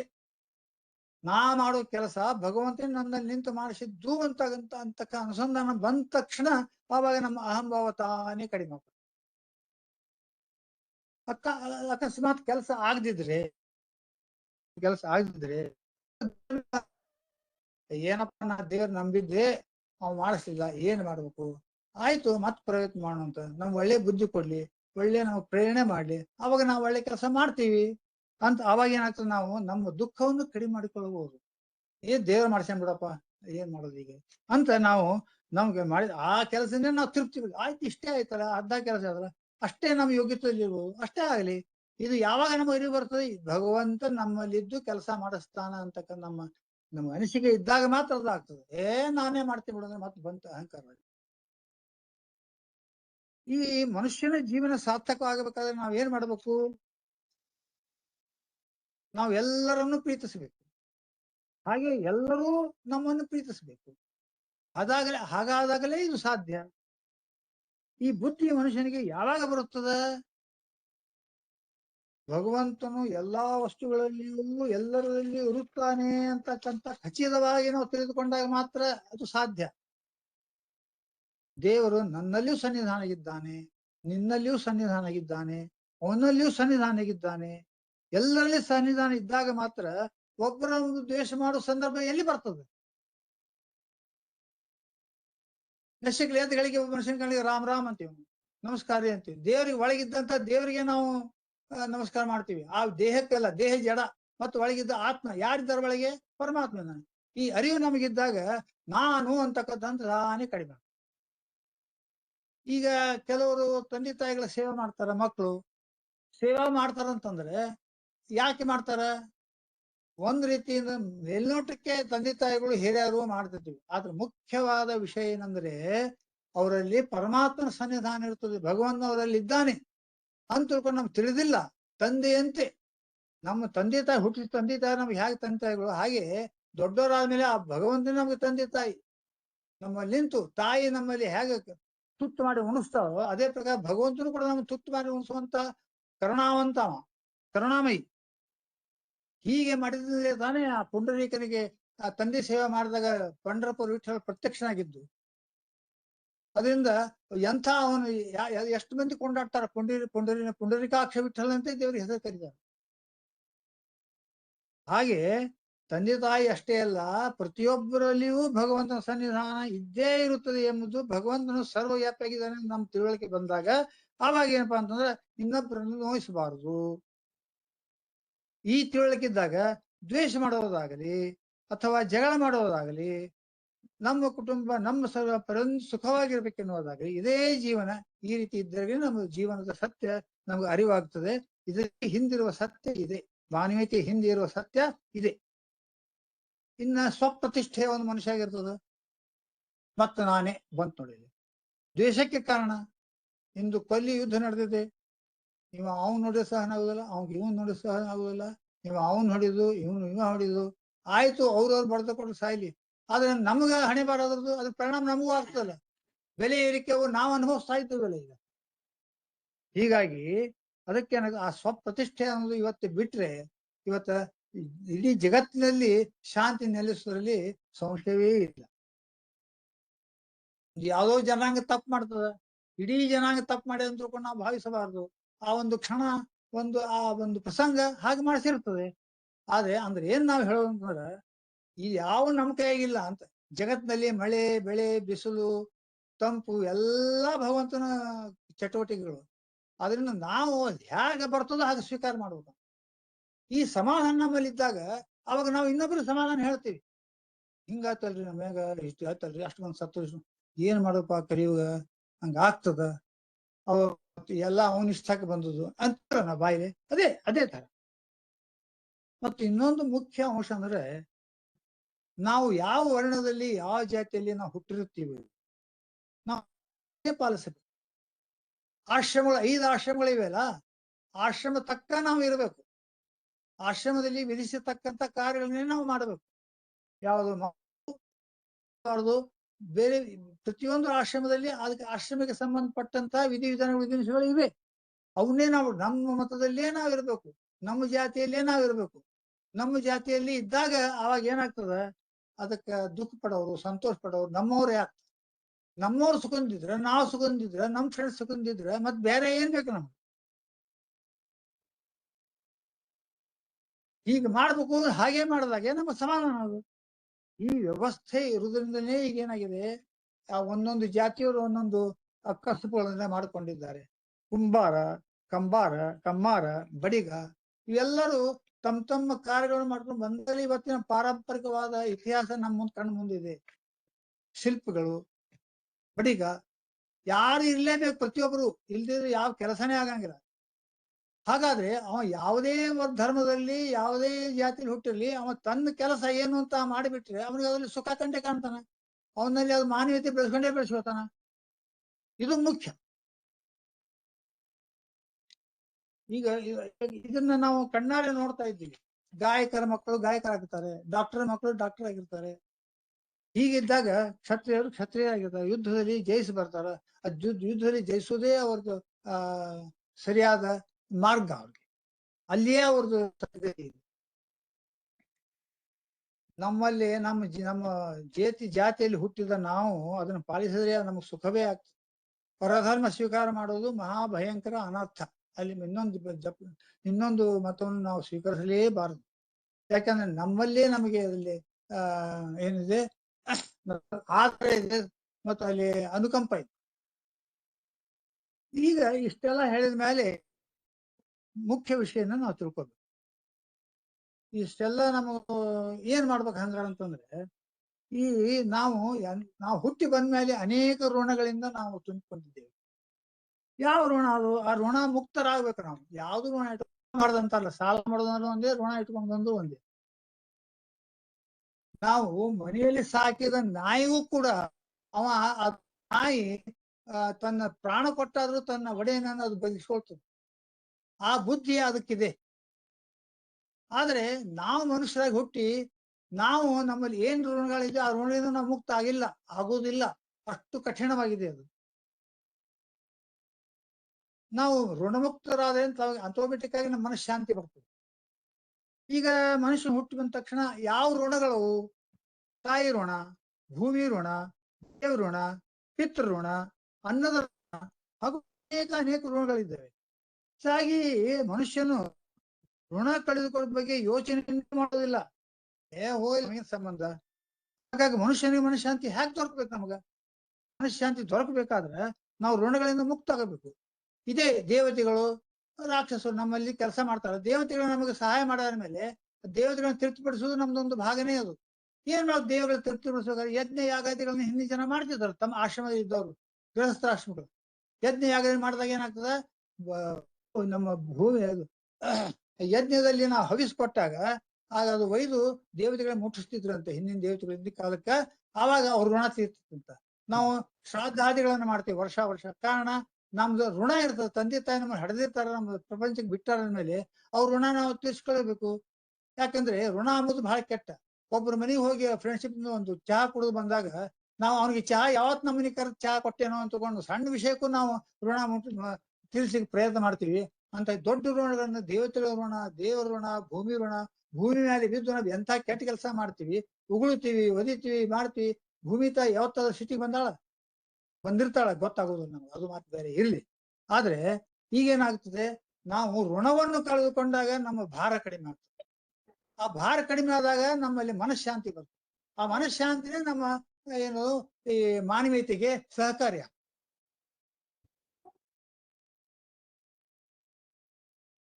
ಈಗ ಋಣ ಪರಿಹಾರ ಮಾಡ್ಕೋಬೇಕಂತ ಹೇಳ್ತಾರ.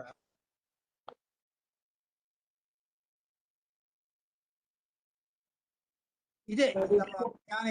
ಈಗ ಯಜ್ಞ ಮಾಡ್ಬೇಕಾತಂತಂದ್ರ ಇದು ಯಾರು ಮಾಡ್ಬೇಕು?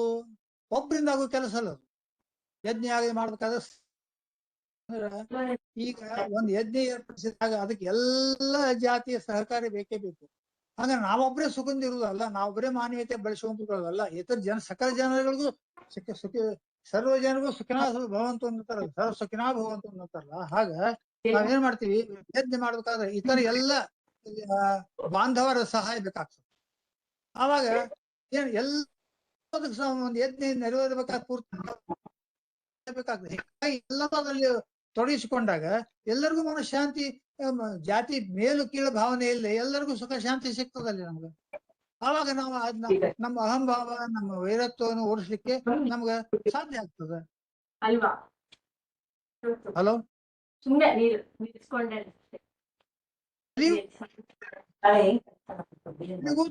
ಬರ್ತದೆ. ಯಾರೋ ಮಾತಾಡ್ತಾ ಇದ್ದಾರ?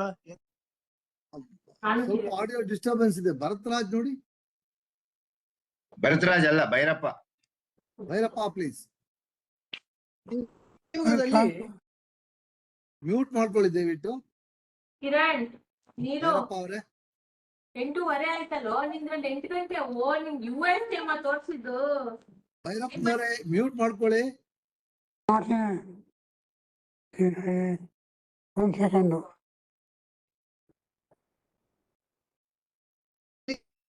ಒಂದು ಮುಂದುವರಿಸಿ ಸರ್.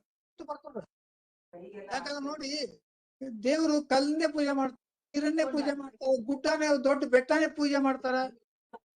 ಆದ್ರೆ ನಮ್ಮ ಮನುಷ್ಯತ್ವ ಕಾಣದಾಗಿದೆ. ಈಗ ಅಲ್ಲಿ ಮನುಷ್ಯತ್ವನೇ ಇಲ್ಲ. ಏನು ಮಾಡ್ಬೇಕು ಮಾಡೋದಿಲ್ಲ, ಏನ್ ಮಾಡಬಾರ್ದು ಅದನ್ನೇ ಮಾಡ. ಇದು ಉದಾಹರಣೆಗಳು ದಿನಾಲು ನೋಡ್ತಾ ಇದ್ದೇವೆ ನಾವು.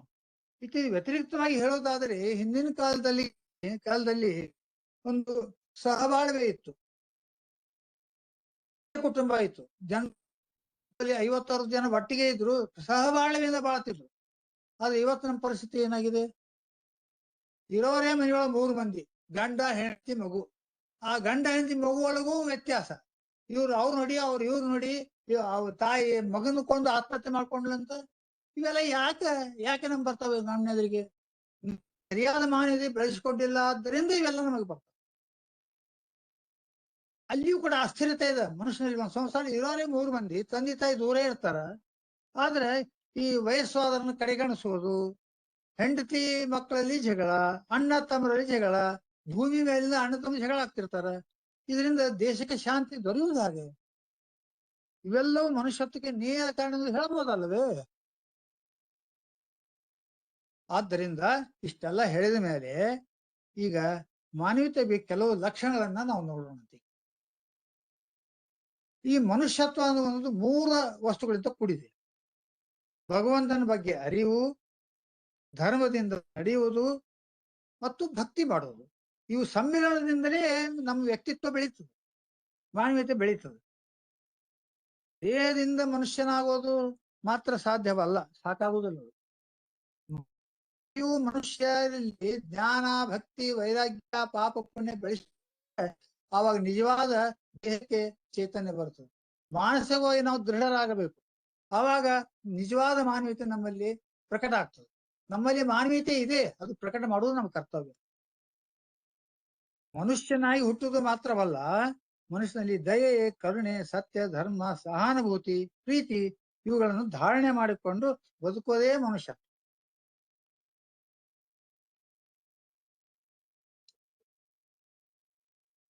ಇನ್ನು ಸಾಧಾರಣವಾಗಿ ಹೇಳೋದಾದ್ರೆ ಒಂದು ಥರದ್ದು ನಾವು ಏಕತೆಯಲ್ಲಿ ಅದರಲ್ಲಿ ನಾವು ಶುದ್ಧತೆಯನ್ನು ಕಾಪಾಡಿಕೊಳ್ಬೇಕಾದಂತರ ಈ ಕೆಲವು ಮುಖ್ಯಾಂಶಗಳು ಕೆಲವು ಇರ್ತಾವೆ. ಪರರ ನೋವನ್ನು ನಮ್ಮದಾಗಿ ಭಾವಿಸುವುದು, ಯಾರಿಗೂ ಅನ್ಯಾಯ ಮಾಡದೇ ಇರುವುದು, ಸತ್ಯನಿಷ್ಠೆಯಿಂದ ನಡೆಯುವುದು, ದುರ್ಬಾಯ ಮಾಡುವುದು, ಇವೆಲ್ಲ ಮನುಷ್ಯತ್ವದ ಲಕ್ಷಣಗಳು. ಈ ಲಕ್ಷಣಗಳನ್ನು ನಾವು ಬೆಳೆಸ್ಕೋಬೇಕಾಗ್ತದೆ. ಮನುಷ್ಯ ಕಳ್ಕೊಳ್ಳೋದು ಅದು ಒಂದು ದಿನದ ಕೆಲಸ. ಈ ಕ್ಷಣ ನಾವು ಮಾನವೀಯತೆ ಬೆಳೆಸ್ಕೊಂಡ್ಬಿಡ್ತೀವಪ್ಪ, ಸಾಧ್ಯ ಇಲ್ಲ. ಅದು ಜೀವನ ಪರ್ಯಂತ ಸಾಧನೆ ಮಾಡ್ಕೋತ ಹೋಗ್ಬೇಕು. ಮಾಡಿದ್ದು ಇವತ್ತು ನಾವು ಒಳ್ಳೇದು ಮಾಡಿದ್ರೆ ಮುಂದಿನ ಜನ್ಮ ನಾವು ಹುಟ್ಟಿ ಬೆಳೆಸ್ಕೊಂಡು ಇರುವುದರಲ್ಲಿ ಹಾಗೆ ಏನ್ ಮಾಡ್ಬೇಕು? ಅದಕ್ಕಂದ್ರೆ ಸಾಧಾರಣವಾಗಿ ನಾವೇನ್ ಮಾಡ್ಬೇಕು? ದಯೆ ಮತ್ತು ಕರುಣೆ ಬೆಳೆಸಿಕೊಳ್ಳಿ, ಪ್ರತಿ ಜೀವನ ಗೌರವದಿಂದ ನೋಡಬೇಕು. ಚಿಕ್ಕ ಸಹಾಯವಾದರೂ ಮನಃಪೂರ್ವಕವಾಗಿ ಮಾಡಬೇಕು. ಸತ್ಯ ಮತ್ತು ಧರ್ಮ ಪಾಲನೆ, ಸುಳ್ಳ, ಮೋಸ, ಅನ್ಯಾಯಗಳಿಂದ ದೂರ ಇರಬೇಕು. ಯಾವ ಪರಿಸ್ಥಿತಿಯಲ್ಲಿಯೂ ಸತ್ಯದ ಮಾರ್ಗವನ್ನೇ ಹಿಡಿಯಬೇಕು. ಸಹನೆ ಮತ್ತು ಕ್ಷಮೆ ಇರಬೇಕು. ಯಾರಾದ್ರೂ ತಪ್ಪು ಮಾಡಿದರೆ ಕ್ಷಮಿಸುವ ಮನಸ್ಸು ಇರಬೇಕು.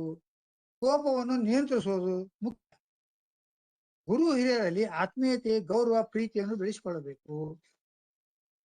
ಅಹಂಕಾರ ಅಂತೂ ಮೊದಲು ತೊಡೆದು ಹಾಕಬೇಕು. ಇಲ್ಲಿವರೆಗೆ ಮಾತಾಡಿದ್ದೇ ಅಹಂಕಾರ ಬಗ್ಗೆ. ಕೊನೆಯದಾಗಿ ಒಂದು ಕಿವಿ ಮಾತು ಎಲ್ಲರಿಗೂ ದಯಮಾಡಿ ಕೇಳಿಸ್ಕೊಳ್ಳಿ. ಮನುಷ್ಯನಾಗಿ ಹುಟ್ಟಿ ಬಂದ ಮೇಲೆ ನಮಗೆ ಯಾವ ಕೊರತೆನೂ ಇಲ್ಲ. ಪ್ರಾಣಿ ಅಂತ ನಮ್ಮ ಜೀವನ ಅಲ್ಲ. ಸಾಧಾರಣವಾಗಿ ನಮಗೆ ಮನೆ, ಮಠ, ಆರೋಗ್ಯ, ಸಂಪತ್ತು, ತಂದೆ ತಾಯಿ, ಬಂಧು ಬಳಗ ಎಲ್ಲವನ್ನೂ ಹೊಂದಿದ್ದೇವೆ. ನಮ್ಮ ಸುಖಕ್ಕೆ ಎಲ್ಲ ಸಾಧನೆಗಳನ್ನು ಪಡೆದಿದ್ದೇವೆ. ಮಾಡಲು ಕೈತುಂಬ ಕೆಲಸವಿದೆ. ಉಣ್ಣಲು ಬೇಕಾದಷ್ಟು ಕೊಟ್ಟಿದ್ದಾನೆ ಭಗವಂತ. ಒಳ್ಳೆಯ ನೋಟ ಕೊಟ್ಟಿದ್ದಾನೆ. ಕೇಳಲು ಇಂಪಾದ ಸಂಗೀತ ಕೊಟ್ಟಿದ್ದಾನೆ. ಮನರಂಜನೆಗೆ ಶುದ್ಧವಾದ ಪ್ರಕೃತಿಯನ್ನೇ ಕೊಟ್ಟಿದ್ದಾನೆ. ಪ್ರವಾಸ ತಾಣಗಳು ಕೊಟ್ಟಿದ್ದಾನೆ. ಪುಣ್ಯಕ್ಷೇತ್ರಗಳನ್ನು ಕೊಟ್ಟಿದ್ದಾನೆ. ಹೇಗಿರಬೇಕೆಂದು ಮಾರ್ಗದರ್ಶಿಸುವ ಹಿರಿಯರನ್ನು, ಜ್ಞಾನಿಗಳನ್ನು ತಪಸ್ಸುಗಳನ್ನು ಕೊಟ್ಟಿದ್ದಾನೆ.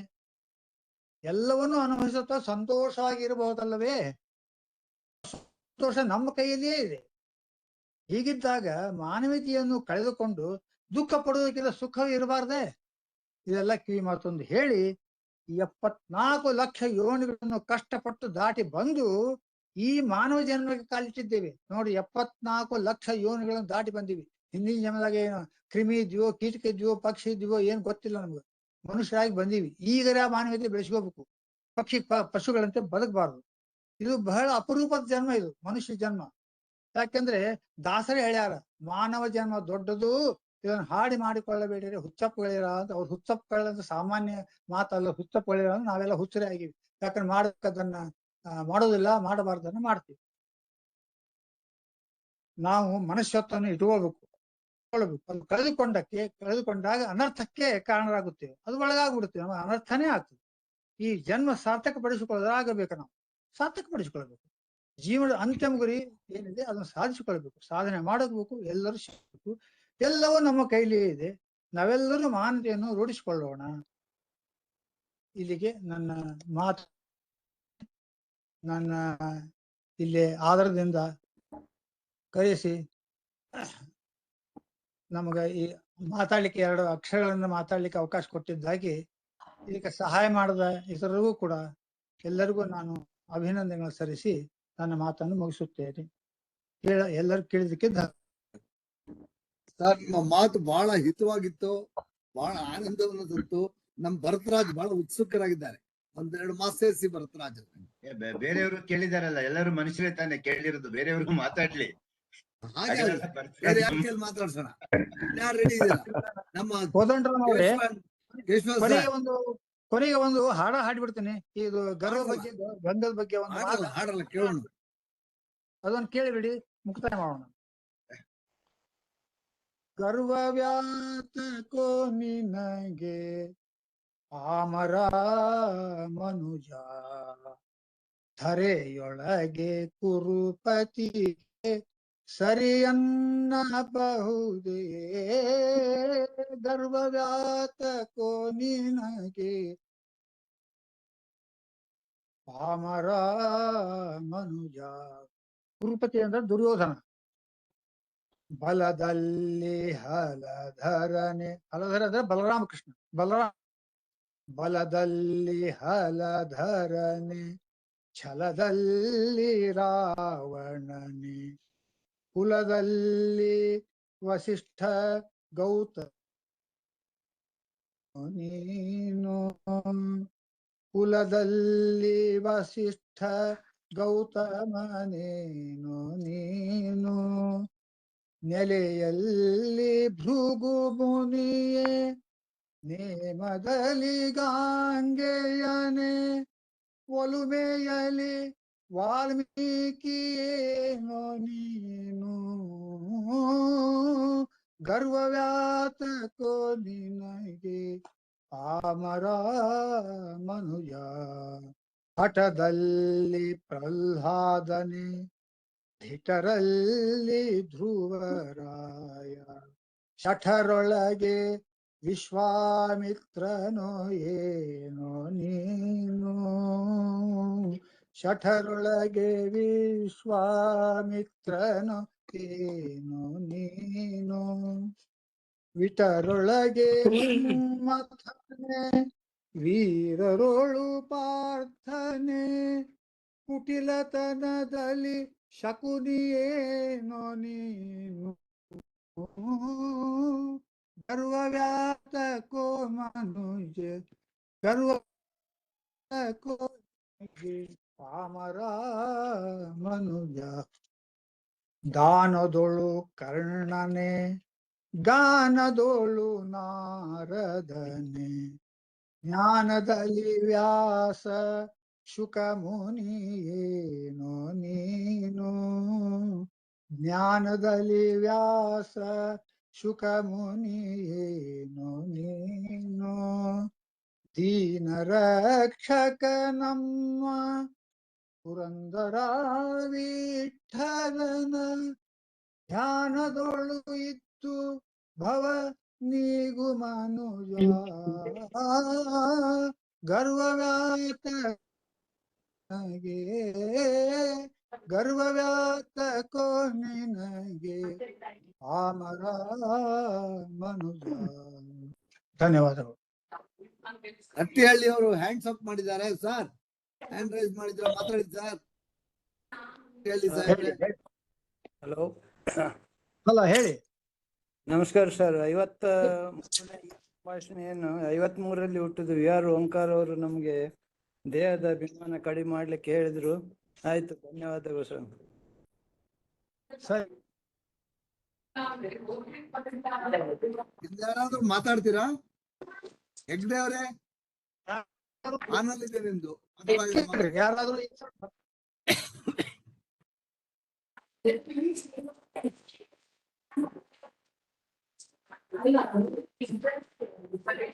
ರಜನಿಕಾಂತ್, ಹಾ, ಕ್ಲೋಸ್ ದಿ ಸೆಷನ್. ಆಯ್ತಾಯ್ತು. ಕೋದಂಡರಾಮ್ ಅವ್ರು ಹೇಳಿದಾರೆ, ನಾನು 1 ನಿಮಿಷ ಮಾತಾಡ್ಲೇಬೇಕಾಗುತ್ತೆ. ಮಾತಾಡಿ ಪ್ಲೀಸ್. ಮಾತಾಡಿ. ಇಲ್ಲ ಅಂತ ಹೇಳಕ್ ಸಾಧ್ಯನೇ ಇಲ್ಲ. ಇವತ್ತಿನ ವಿಚಾರ ತುಂಬಾ ಚೆನ್ನಾಗಿತ್ತು. ಆದ್ರೆ ಒಂದೇ ಒಂದು ನನ್ನ ತಲೆಯಲ್ಲಿ ಓಡ್ತಾ ಇದ್ದಿದ್ದು, ಇದು ಎಷ್ಟು ಯುಗಗಳು ಕಳೆದೋಗಿದೆಯೋ, ಎಷ್ಟು ಮನ್ವಂತರಗಳು ಕಳೆದೋಗಿದೆಯೋ. ಆ ಮನುಷ್ಯ ಜೀವಿ ಭೂಮಿ ಮೇಲೆ ಬಂದು ಎಷ್ಟು ವರ್ಷಗಳು, ಮಿಲಿಯನ್ ಆಫ್ ಇಯರ್ಸ್ ಆಗೋಗಿದೆ. ಆದ್ರೆ ಪ್ರಾಣಿಗಳು, ಆಯಾ ಪ್ರಾಣಿ, ಪ್ರತಿಯೊಂದು ಪ್ರಾಣಿ ತನ್ನ ಧರ್ಮನ ಪಾಲಿಸ್ಕೊಂಡು ಬಂದಿದೆ.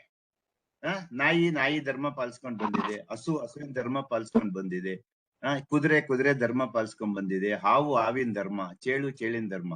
ಈ ಮನುಷ್ಯ ಅನ್ನೋ ಪ್ರಾಣಿ ಮಾತ್ರ ಇನ್ನೂನು ಮನುಷ್ಯತ್ವದ ಬಗ್ಗೆ ಉಪನ್ಯಾಸಗಳು, ಗ್ರಂಥಗಳು, ಅಧ್ಯಯನಗಳು, ಉಪದೇಶಗಳು ಇನ್ನ ಬೇಕಾ? ಈ ಮನುಷ್ಯನಿಗೆ ಇನ್ನು ಮನುಷ್ಯತ್ವ ಕಲಿಯೋದು ಇದೆಯಲ್ಲ, ಇದು ತುಂಬಾ ಒಂಥರ ನಾಚಿಕೆಗೇಡಿನ ಸಂಗತಿ. ಮತ್ತೆ ಹೇಳ್ತಾರೆ ಮನುಷ್ಯ ಜನ್ಮ ತುಂಬಾ ದೊಡ್ಡದು, ಮನುಷ್ಯ ಮೆದುಳು ಕೊಟ್ಟಿದ್ದಾನೆ ದೇವ್ರು, ಚಿಂತನೆ ಮಾಡೋ ಶಕ್ತಿ ಕೊಟ್ಟಿದ್ದಾನೆ. ಏನ್ ಉಪಯೋಗ ಆಗಿದೆ? ಏನ್ ಕಲ್ತಿದ್ದಾನೆ ಮನುಷ್ಯ? ಮನುಷ್ಯತ್ವನೇ ಕಲಿದೇನೆ. ನಾವು ಇನ್ನೂನು ಅದ್ರ ಬಗ್ಗೆ ಪಾಠ ಮಾಡಿಸ್ಕೊಳ್ಳೋದ್ರಲ್ಲಿ ಇದಾನಲ್ಲ ಮನುಷ್ಯ. ಯಾವ ವಿಧದಲ್ಲಿ ಇವನು ಶ್ರೇಷ್ಠ? ನಾಚಿಕೆ ಆಗತ್ತೆ. ಮನುಷ್ಯತ್ವದ ಬಗ್ಗೆ ನಾವ್ ಇನ್ನೂ ಪಾಠ ಮಾಡಿಸ್ಕೋಬೇಕು, ಇನ್ನೂ ಕಲಿಬೇಕು, ಇನ್ನೂ ತಿಳ್ಕೊಬೇಕು ಅನ್ನೋದು ಇದೆಯಲ್ಲ, ನಿಜವಾಗ್ಲೂ ನಾಚಿಕೆ ಆಗತ್ತೆ. ಯಾರೋ ಒಬ್ಬ ಕಮಿಷನರ್ ಬಂದು ನಮ್ಮ ಕಾನ್ಫಿಡೆನ್ಶಿಯಲ್ ರಿಪೋರ್ಟ್ ಬರೆದ್ರೆ ನಮ್ಮ ಆಟಿಟ್ಯೂಡ್ ಬಗ್ಗೆ, ನಮ್ಮ ಬಿಹೇವಿಯರ್ ಬಗ್ಗೆ ಎಷ್ಟು ಫೀಲ್ ಆಗತ್ತೋ, ಇವತ್ತು ಅಷ್ಟೇ ಫೀಲ್ ಆಗ್ತಾ ಇದೆ ನನಗೆ. ಮನುಷ್ಯತ್ವದ ಬಗ್ಗೆ ನಾವ್ ಇನ್ನೂ ಹೇಳ್ಸ್ಕೋಬೇಕಾ? ತುಂಬಾ ನಾಚಿಕೆ ಆಗತ್ತೆ. ನೋಡಿ ಇಲ್ಲಿ ಏನಾಗಿದೆ, ಕೆಲವೇ ವರ್ಗ, ಯಾರೋ ಒಬ್ಬ ಸಾಕ್ರೆಟೀಸು, ಯಾರೋ ಒಬ್ಬ ವಿದುರ, ಯಾರೋ ಒಬ್ಬ ಪರಮಹಂಸರು, ಯಾರೋ ಒಬ್ಬ ವಿವೇಕಾನಂದ, ಎಷ್ಟು ಪರ್ಸೆಂಟೇಜ್ ಆಫ್ ಹ್ಯೂಮನ್ ಬೀಯಿಂಗ್ಸ್ ಅದು? 0.0001%. ಅವರು ಎಲ್ಲ ದೊಡ್ಡ ತತ್ವಗಳು ಹೇಳ್ಬಿಟ್ರು, ಯಾರಿಗೂ ಅರ್ಥ ಆಗದಿರೋ ತರ. ಇನ್ನ ಅದ್ರ ಮಧ್ಯದಲ್ಲಿ ಬಂದ್ರು ಆತ್ಮ ಅಂತೆ, ಜೀವಾತ್ಮ ಅಂತೆ, ಪರಮಾತ್ಮ ಅಂತೆ. ಅದರಿಂದ ಮನುಷ್ಯತ್ವದ ಸುಲಭವಾಗಿ ತಿಳ್ಕೊಳಕ್ ಆಗದೆ ಇರುವಂತ ಕ್ಲಿಷ್ಟವಾಗಿ ಅವ್ರಿಟ್ಟು ಬಿಟ್ರು.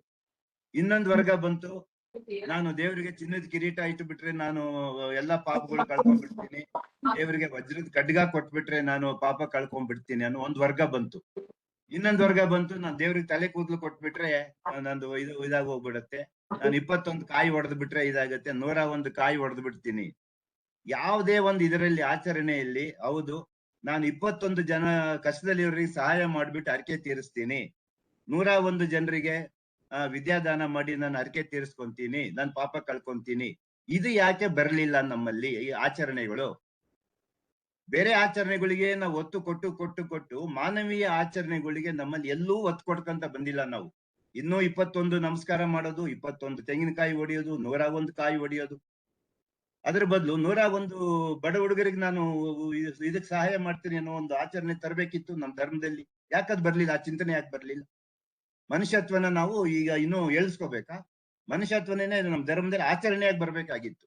ಅದು ನನಗೆ ಸಂಕಟ ಆಗ್ತಾ ಇರೋದು ಇವತ್ತು. ನೋಡಿ, ಇದು ನನ್ನ, ಯಾಕೆಂದ್ರೆ ವಿವೇಕಾನಂದ್ರು ಹೇಳಿದ್ದಾರೆ, ಹಸಿದ ಹೊಟ್ಟೆಗೆ ಆಧ್ಯಾತ್ಮ ಇಸೋದಿಲ್ಲ ಅಂತ ಹೇಳಿದ್ದಾರೆ. ಹಸಿದ ಹೊಟ್ಟೆಗೆ ನಾವು ಆಧ್ಯಾತ್ಮ ಹೇಳಕ್ ಹೋದ್ರೆ ಅರ್ಥ ಆಗೋದಿಲ್ಲ. ಯಾಕೆಂದ್ರೆ ಬಡವನಿಗೆ ದೇವರು ಅನ್ನದ ರೂಪದಲ್ಲಿ ಮಾತ್ರನೇ ಕಾಣೋದು ಅವನಿಗೆ ದೇವ್ರು. ನಾವು ಅವ್ನಿಗೆ ಯಾವ್ದೋ ನಾವು ವಿಶ್ವರೂಪ ತೋರಿಸ್ತೀನಿ ದೇವರದು ಅಂತ ಬಡವನಿಗೆ ಹೇಳಕ್ ಹೋದ್ರೆ ಅವನ ಹೊಟ್ಟೆ ಅನ್ನಕ್ಕೋಸ್ಕರ ಕೇಳ್ತಾ ಇರತ್ತೆ. ಹಸ್ದಿರೋ ಹೊಟ್ಟೆಗೆ ನಾವು ದೇವ್ರನ್ನ ಆಧ್ಯಾತ್ಮ ಹೇಳಕ್ ಹೋದ್ರೆ ಅದು ಇಡ್ಸೋದಿಲ್ಲ. ಅದರಿಂದ ಫಸ್ಟ್ ನಮ್ಮಲ್ಲಿ ಮಾನವೀಯತೆನೆ ಪ್ರಧಾನವಾಗಿರುವಂತ ಧರ್ಮ ನಮ್ದಾಗಿದ್ದಿದ್ರೆ ನಾವು ಇನ್ನೂನು ಮಾನವೀಯತೆ ಬಗ್ಗೆ ಪಾಠ ಹೇಳಿಸ್ಕೊಳ್ಳೋ ಇದು ಕರ್ಮ ತಪ್ತಾ ಇತ್ತು ನಮ್ಗೆ. ಇದು ನನ್ನ ಒಂದು ಸಂಕಟ. ಇದು ನೀವು ಹೇಳೋದು ಬಹಳ ಸರಿ ಭರತರಾಜ್ ಅವರೇ. ಆದ್ರೆ ಏನಾಗಿದೆ, ಜಗತ್ತಲ್ಲಿ ವೈವಿಧ್ಯತೆ ಇರೋದ್ರಿಂದ ಒಂದು ನಾಸ್ತಿಕ ಮನುಷ್ಯ, ಆಸ್ತಿಕ ಮನುಷ್ಯ ಅಂತ ಒಂದು ಕ್ರಿಯೇಟ್ ಆಗಿದೆ ಇಲ್ಲ.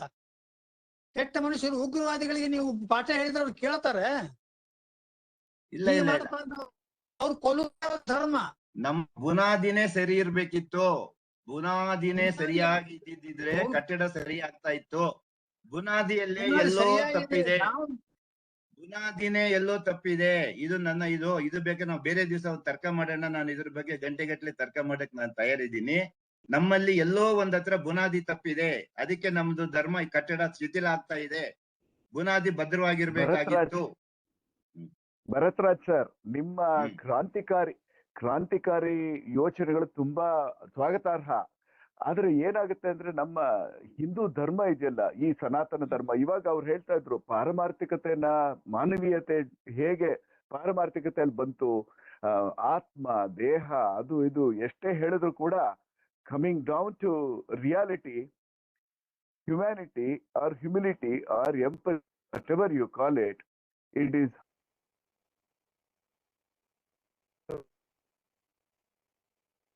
every is for each individual. ಅದನ್ನೇ ಅಲ್ಲಲ್ಲ, ಈಗ ಅಲ್ಟಿಮೇಟ್ಲಿ ಎಲ್ಲ Long time, ಧರ್ಮದಲ್ಲಿ ಏನ್ it takes ಹೇಳ್ತಿದ್ದಾರೆ, long time. Humanity is the best religion ಅಲ್ಲಲ್ಲ ಹೇಳ್ತಾ ಇರೋದು. ಕ್ರಿಸ್ಟಿಯಾನಿಟಿ ಇದೆ, Oh, ಹಿಂದೂಯಿಸಂ ಇದೆ, ಇಸ್ಲಾಂ ಇದೆ, ಎಲ್ಲ ಇದೆ.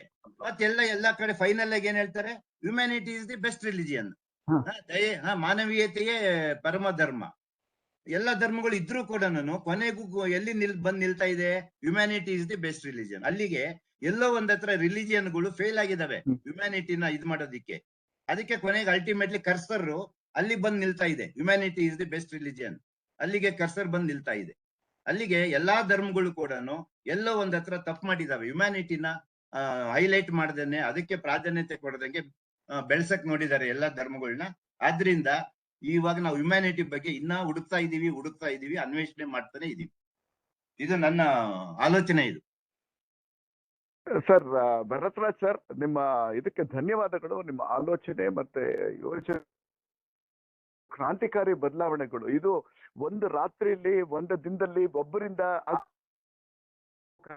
ಇದು ನಮ್ಮ ಸಮಾಜ ನಮ್ಮ ಸಮಾಜಕ್ಕೆ ದೊಡ್ಡ ಇದಾಗಿದೆ, ದೊಡ್ಡ ಒಂದು ಜವಾಬ್ದಾರಿ ಇದೆ. ಇದೆಲ್ಲ ನೀವ್ ಹೇಳಿದ್ದು ಒಪ್ಕೋತೀವಿ. ಆದ್ರೆ ಇವತ್ತಿನ ಸಿಂಪಲ್ ನಾನು ಹೇಳ್ತಾ ಇರೋದು, ಈಗ ಕಲ್ಲಿನ ವಿಗ್ರಹದಲ್ಲಿ ದೇವ್ರನ್ನ ನೋಡ್ತಾ ಇದೀವಿ, ಲೋಹದ ಪ್ರತಿಮೆಯಲ್ಲಿ ದೇವ್ರನ್ನ ನೋಡ್ತಾ ಇದೀವಿ. ನಮ್ಮಂತೆ ರಕ್ತ ಮಾಂಸ ಉಸಿರಾಡ್ತಿರೋ ಮನುಷ್ಯನಲ್ಲಿ ದೇವ್ರನ್ನ ನೋಡ್ಬೋದಲ್ಲ. ಅಲ್ಲ, I agree. This requires time, Bhartraj. It requires time. That is what I mean to say. ಕಷ್ಟ ಇಲ್ಲ, ಇಟ್ ಇಸ್ ವೆರಿ ಸಿಂಪಲ್. ತನ್ನಂತೆ ಇರೋದು ಪರರ ಬಗೆದನೆ. ಎಷ್ಟು ಸಿಂಪಲ್ ಆಗಿದೆ. ಯಾಕೆ ಇದನ್ನ ಇಷ್ಟು ಕಾಂಪ್ಲಿಕೇಟ್ ಮಾಡ್ಕೊಂಡಿದೆ ನಮ್ಮ ಶಾಸ್ತ್ರಗಳು, ಧರ್ಮಗಳು ಇದನ್ನ ಯಾಕೆ ಇಷ್ಟು ಅದನ್ನ ಕಬ್ಬಿಣದ ಕಡಲೆ ಮಾಡಿ ಇಟ್ಟಿದಾವ, ನನಗೆ ಅರ್ಥ ಆಗ್ತಾ ಇಲ್ಲ. ಅಲ್ಲ, that it's a very big topic. So ಅದು ಬೇರೆ ಒಂದು ಟಾಪಿಕ್ ಇದೆ. ಶಾಸ್ತ್ರ, ಧರ್ಮ, ಸನಾತನ ಧರ್ಮ, ಅನುಷ್ಠಾನಗಳು, ಅದ್ರ ಬಗ್ಗೆ ಮಾತಾಡ್ಬೇಕು ಅಂದ್ರೆ ದೊಡ್ಡ ಇದೇ ಆಗುತ್ತದು. ಇವತ್ತಿನ ಕಾರ್ಯಕ್ರಮಕ್ಕೆ ಇದು ನಮ್ಮ ಓಂಕಾರ್ ಅವರು ತುಂಬಾ ಚೆನ್ನಾಗಿ ಮಾತಾಡಿದ್ರು. ಅವರು ಅದಕ್ಕೆ ಅವ್ರು ಹೇಳಿದ್ರು ಪ್ರತಿಯೊಬ್ರು ಇನ್ನೊಬ್ಬರ ಮನುಷ್ಯನಲ್ಲಿ ದೇವ್ರನ್ನ ಕಾಣೋದು ಅಂತ ಅವ್ರು ಹೇಳಿದ್ರಲ್ಲ, ಹಿಡಿಸ್ತು. ಅದನ್ನ ನಾನು ಹೇಳ್ತಾ ಇರೋದು. That's great, sir. Thank you. We welcome your suggestions, sir. And before we close this session, I thank V.A. Onkar, to the speaker. Thank you very much for coming on the show, sir. ನಿಮಗೆ ತುಂಬಾ ಧನ್ಯವಾದಗಳು ನಮ್ಮ ಕಾರ್ಯಕ್ರಮಕ್ಕೆ ಬಂದಿದ್ದಕ್ಕೆ. ನಿಮ್ಮನ್ನ recommend ಮಾಡಿದ್ದ ಅಟ್ಟಿಹಳ್ಳಿ ಅವರಿಗೂ ತುಂಬಾ ಥ್ಯಾಂಕ್ಸ್. ಇದನ್ನ ಅರೇಂಜ್ ಮಾಡಿರೋ ಸಂಪ್ರಭಾ, ಈ ಸಂಭಾಷಣೆ ಟೀಮ್ ಎಲ್ಲರಿಗೂ ತುಂಬಾ ಧನ್ಯವಾದಗಳು. ಮತ್ತೆ ಪ್ರತಿ ವೆಬ್ ಸೀರೀಸ್ ಬಂದ ಹಾಗೆ ಈ ವೆಬ್ ಸೀರೀಸ್ಗೂ ಎಲ್ಲ ಪಾರ್ಟಿಸಿಪೇಟ್ ಮಾಡಿದಿರ, ಎಲ್ಲ ಪಾರ್ಟಿಸಿಪೆಂಟ್ಸ್, ಎಲ್ಲ ಭಾಗವಹಿಸರು ಎಲ್ಲರಿಗೂ ಕೂಡ ಧನ್ಯವಾದಗಳು. Thank you very much. Bharat sir, ನಿಮ್ಮ ಇನ್ಸೈಟ್ಸ್ ಕೊಟ್ಟಿದ್ದಕ್ಕೆ ತುಂಬಾ ಥ್ಯಾಂಕ್ ಯು. ಇದನ್ನ ನಿಮ್ಮಿಂದನೇ ಒಂದು ಕಾರ್ಯಕ್ರಮ ಮಾಡೋಣಂತೆ. ನೀವು ಈ ರೀತಿಯಲ್ಲಿ ಕ್ರಾಂತಿಕಾರಿಯಾಗಿ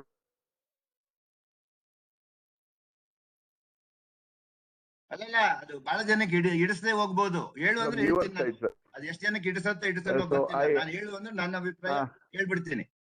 ಇಲ್ಲ, ಇಟ್ಸ್ ಅ great subject.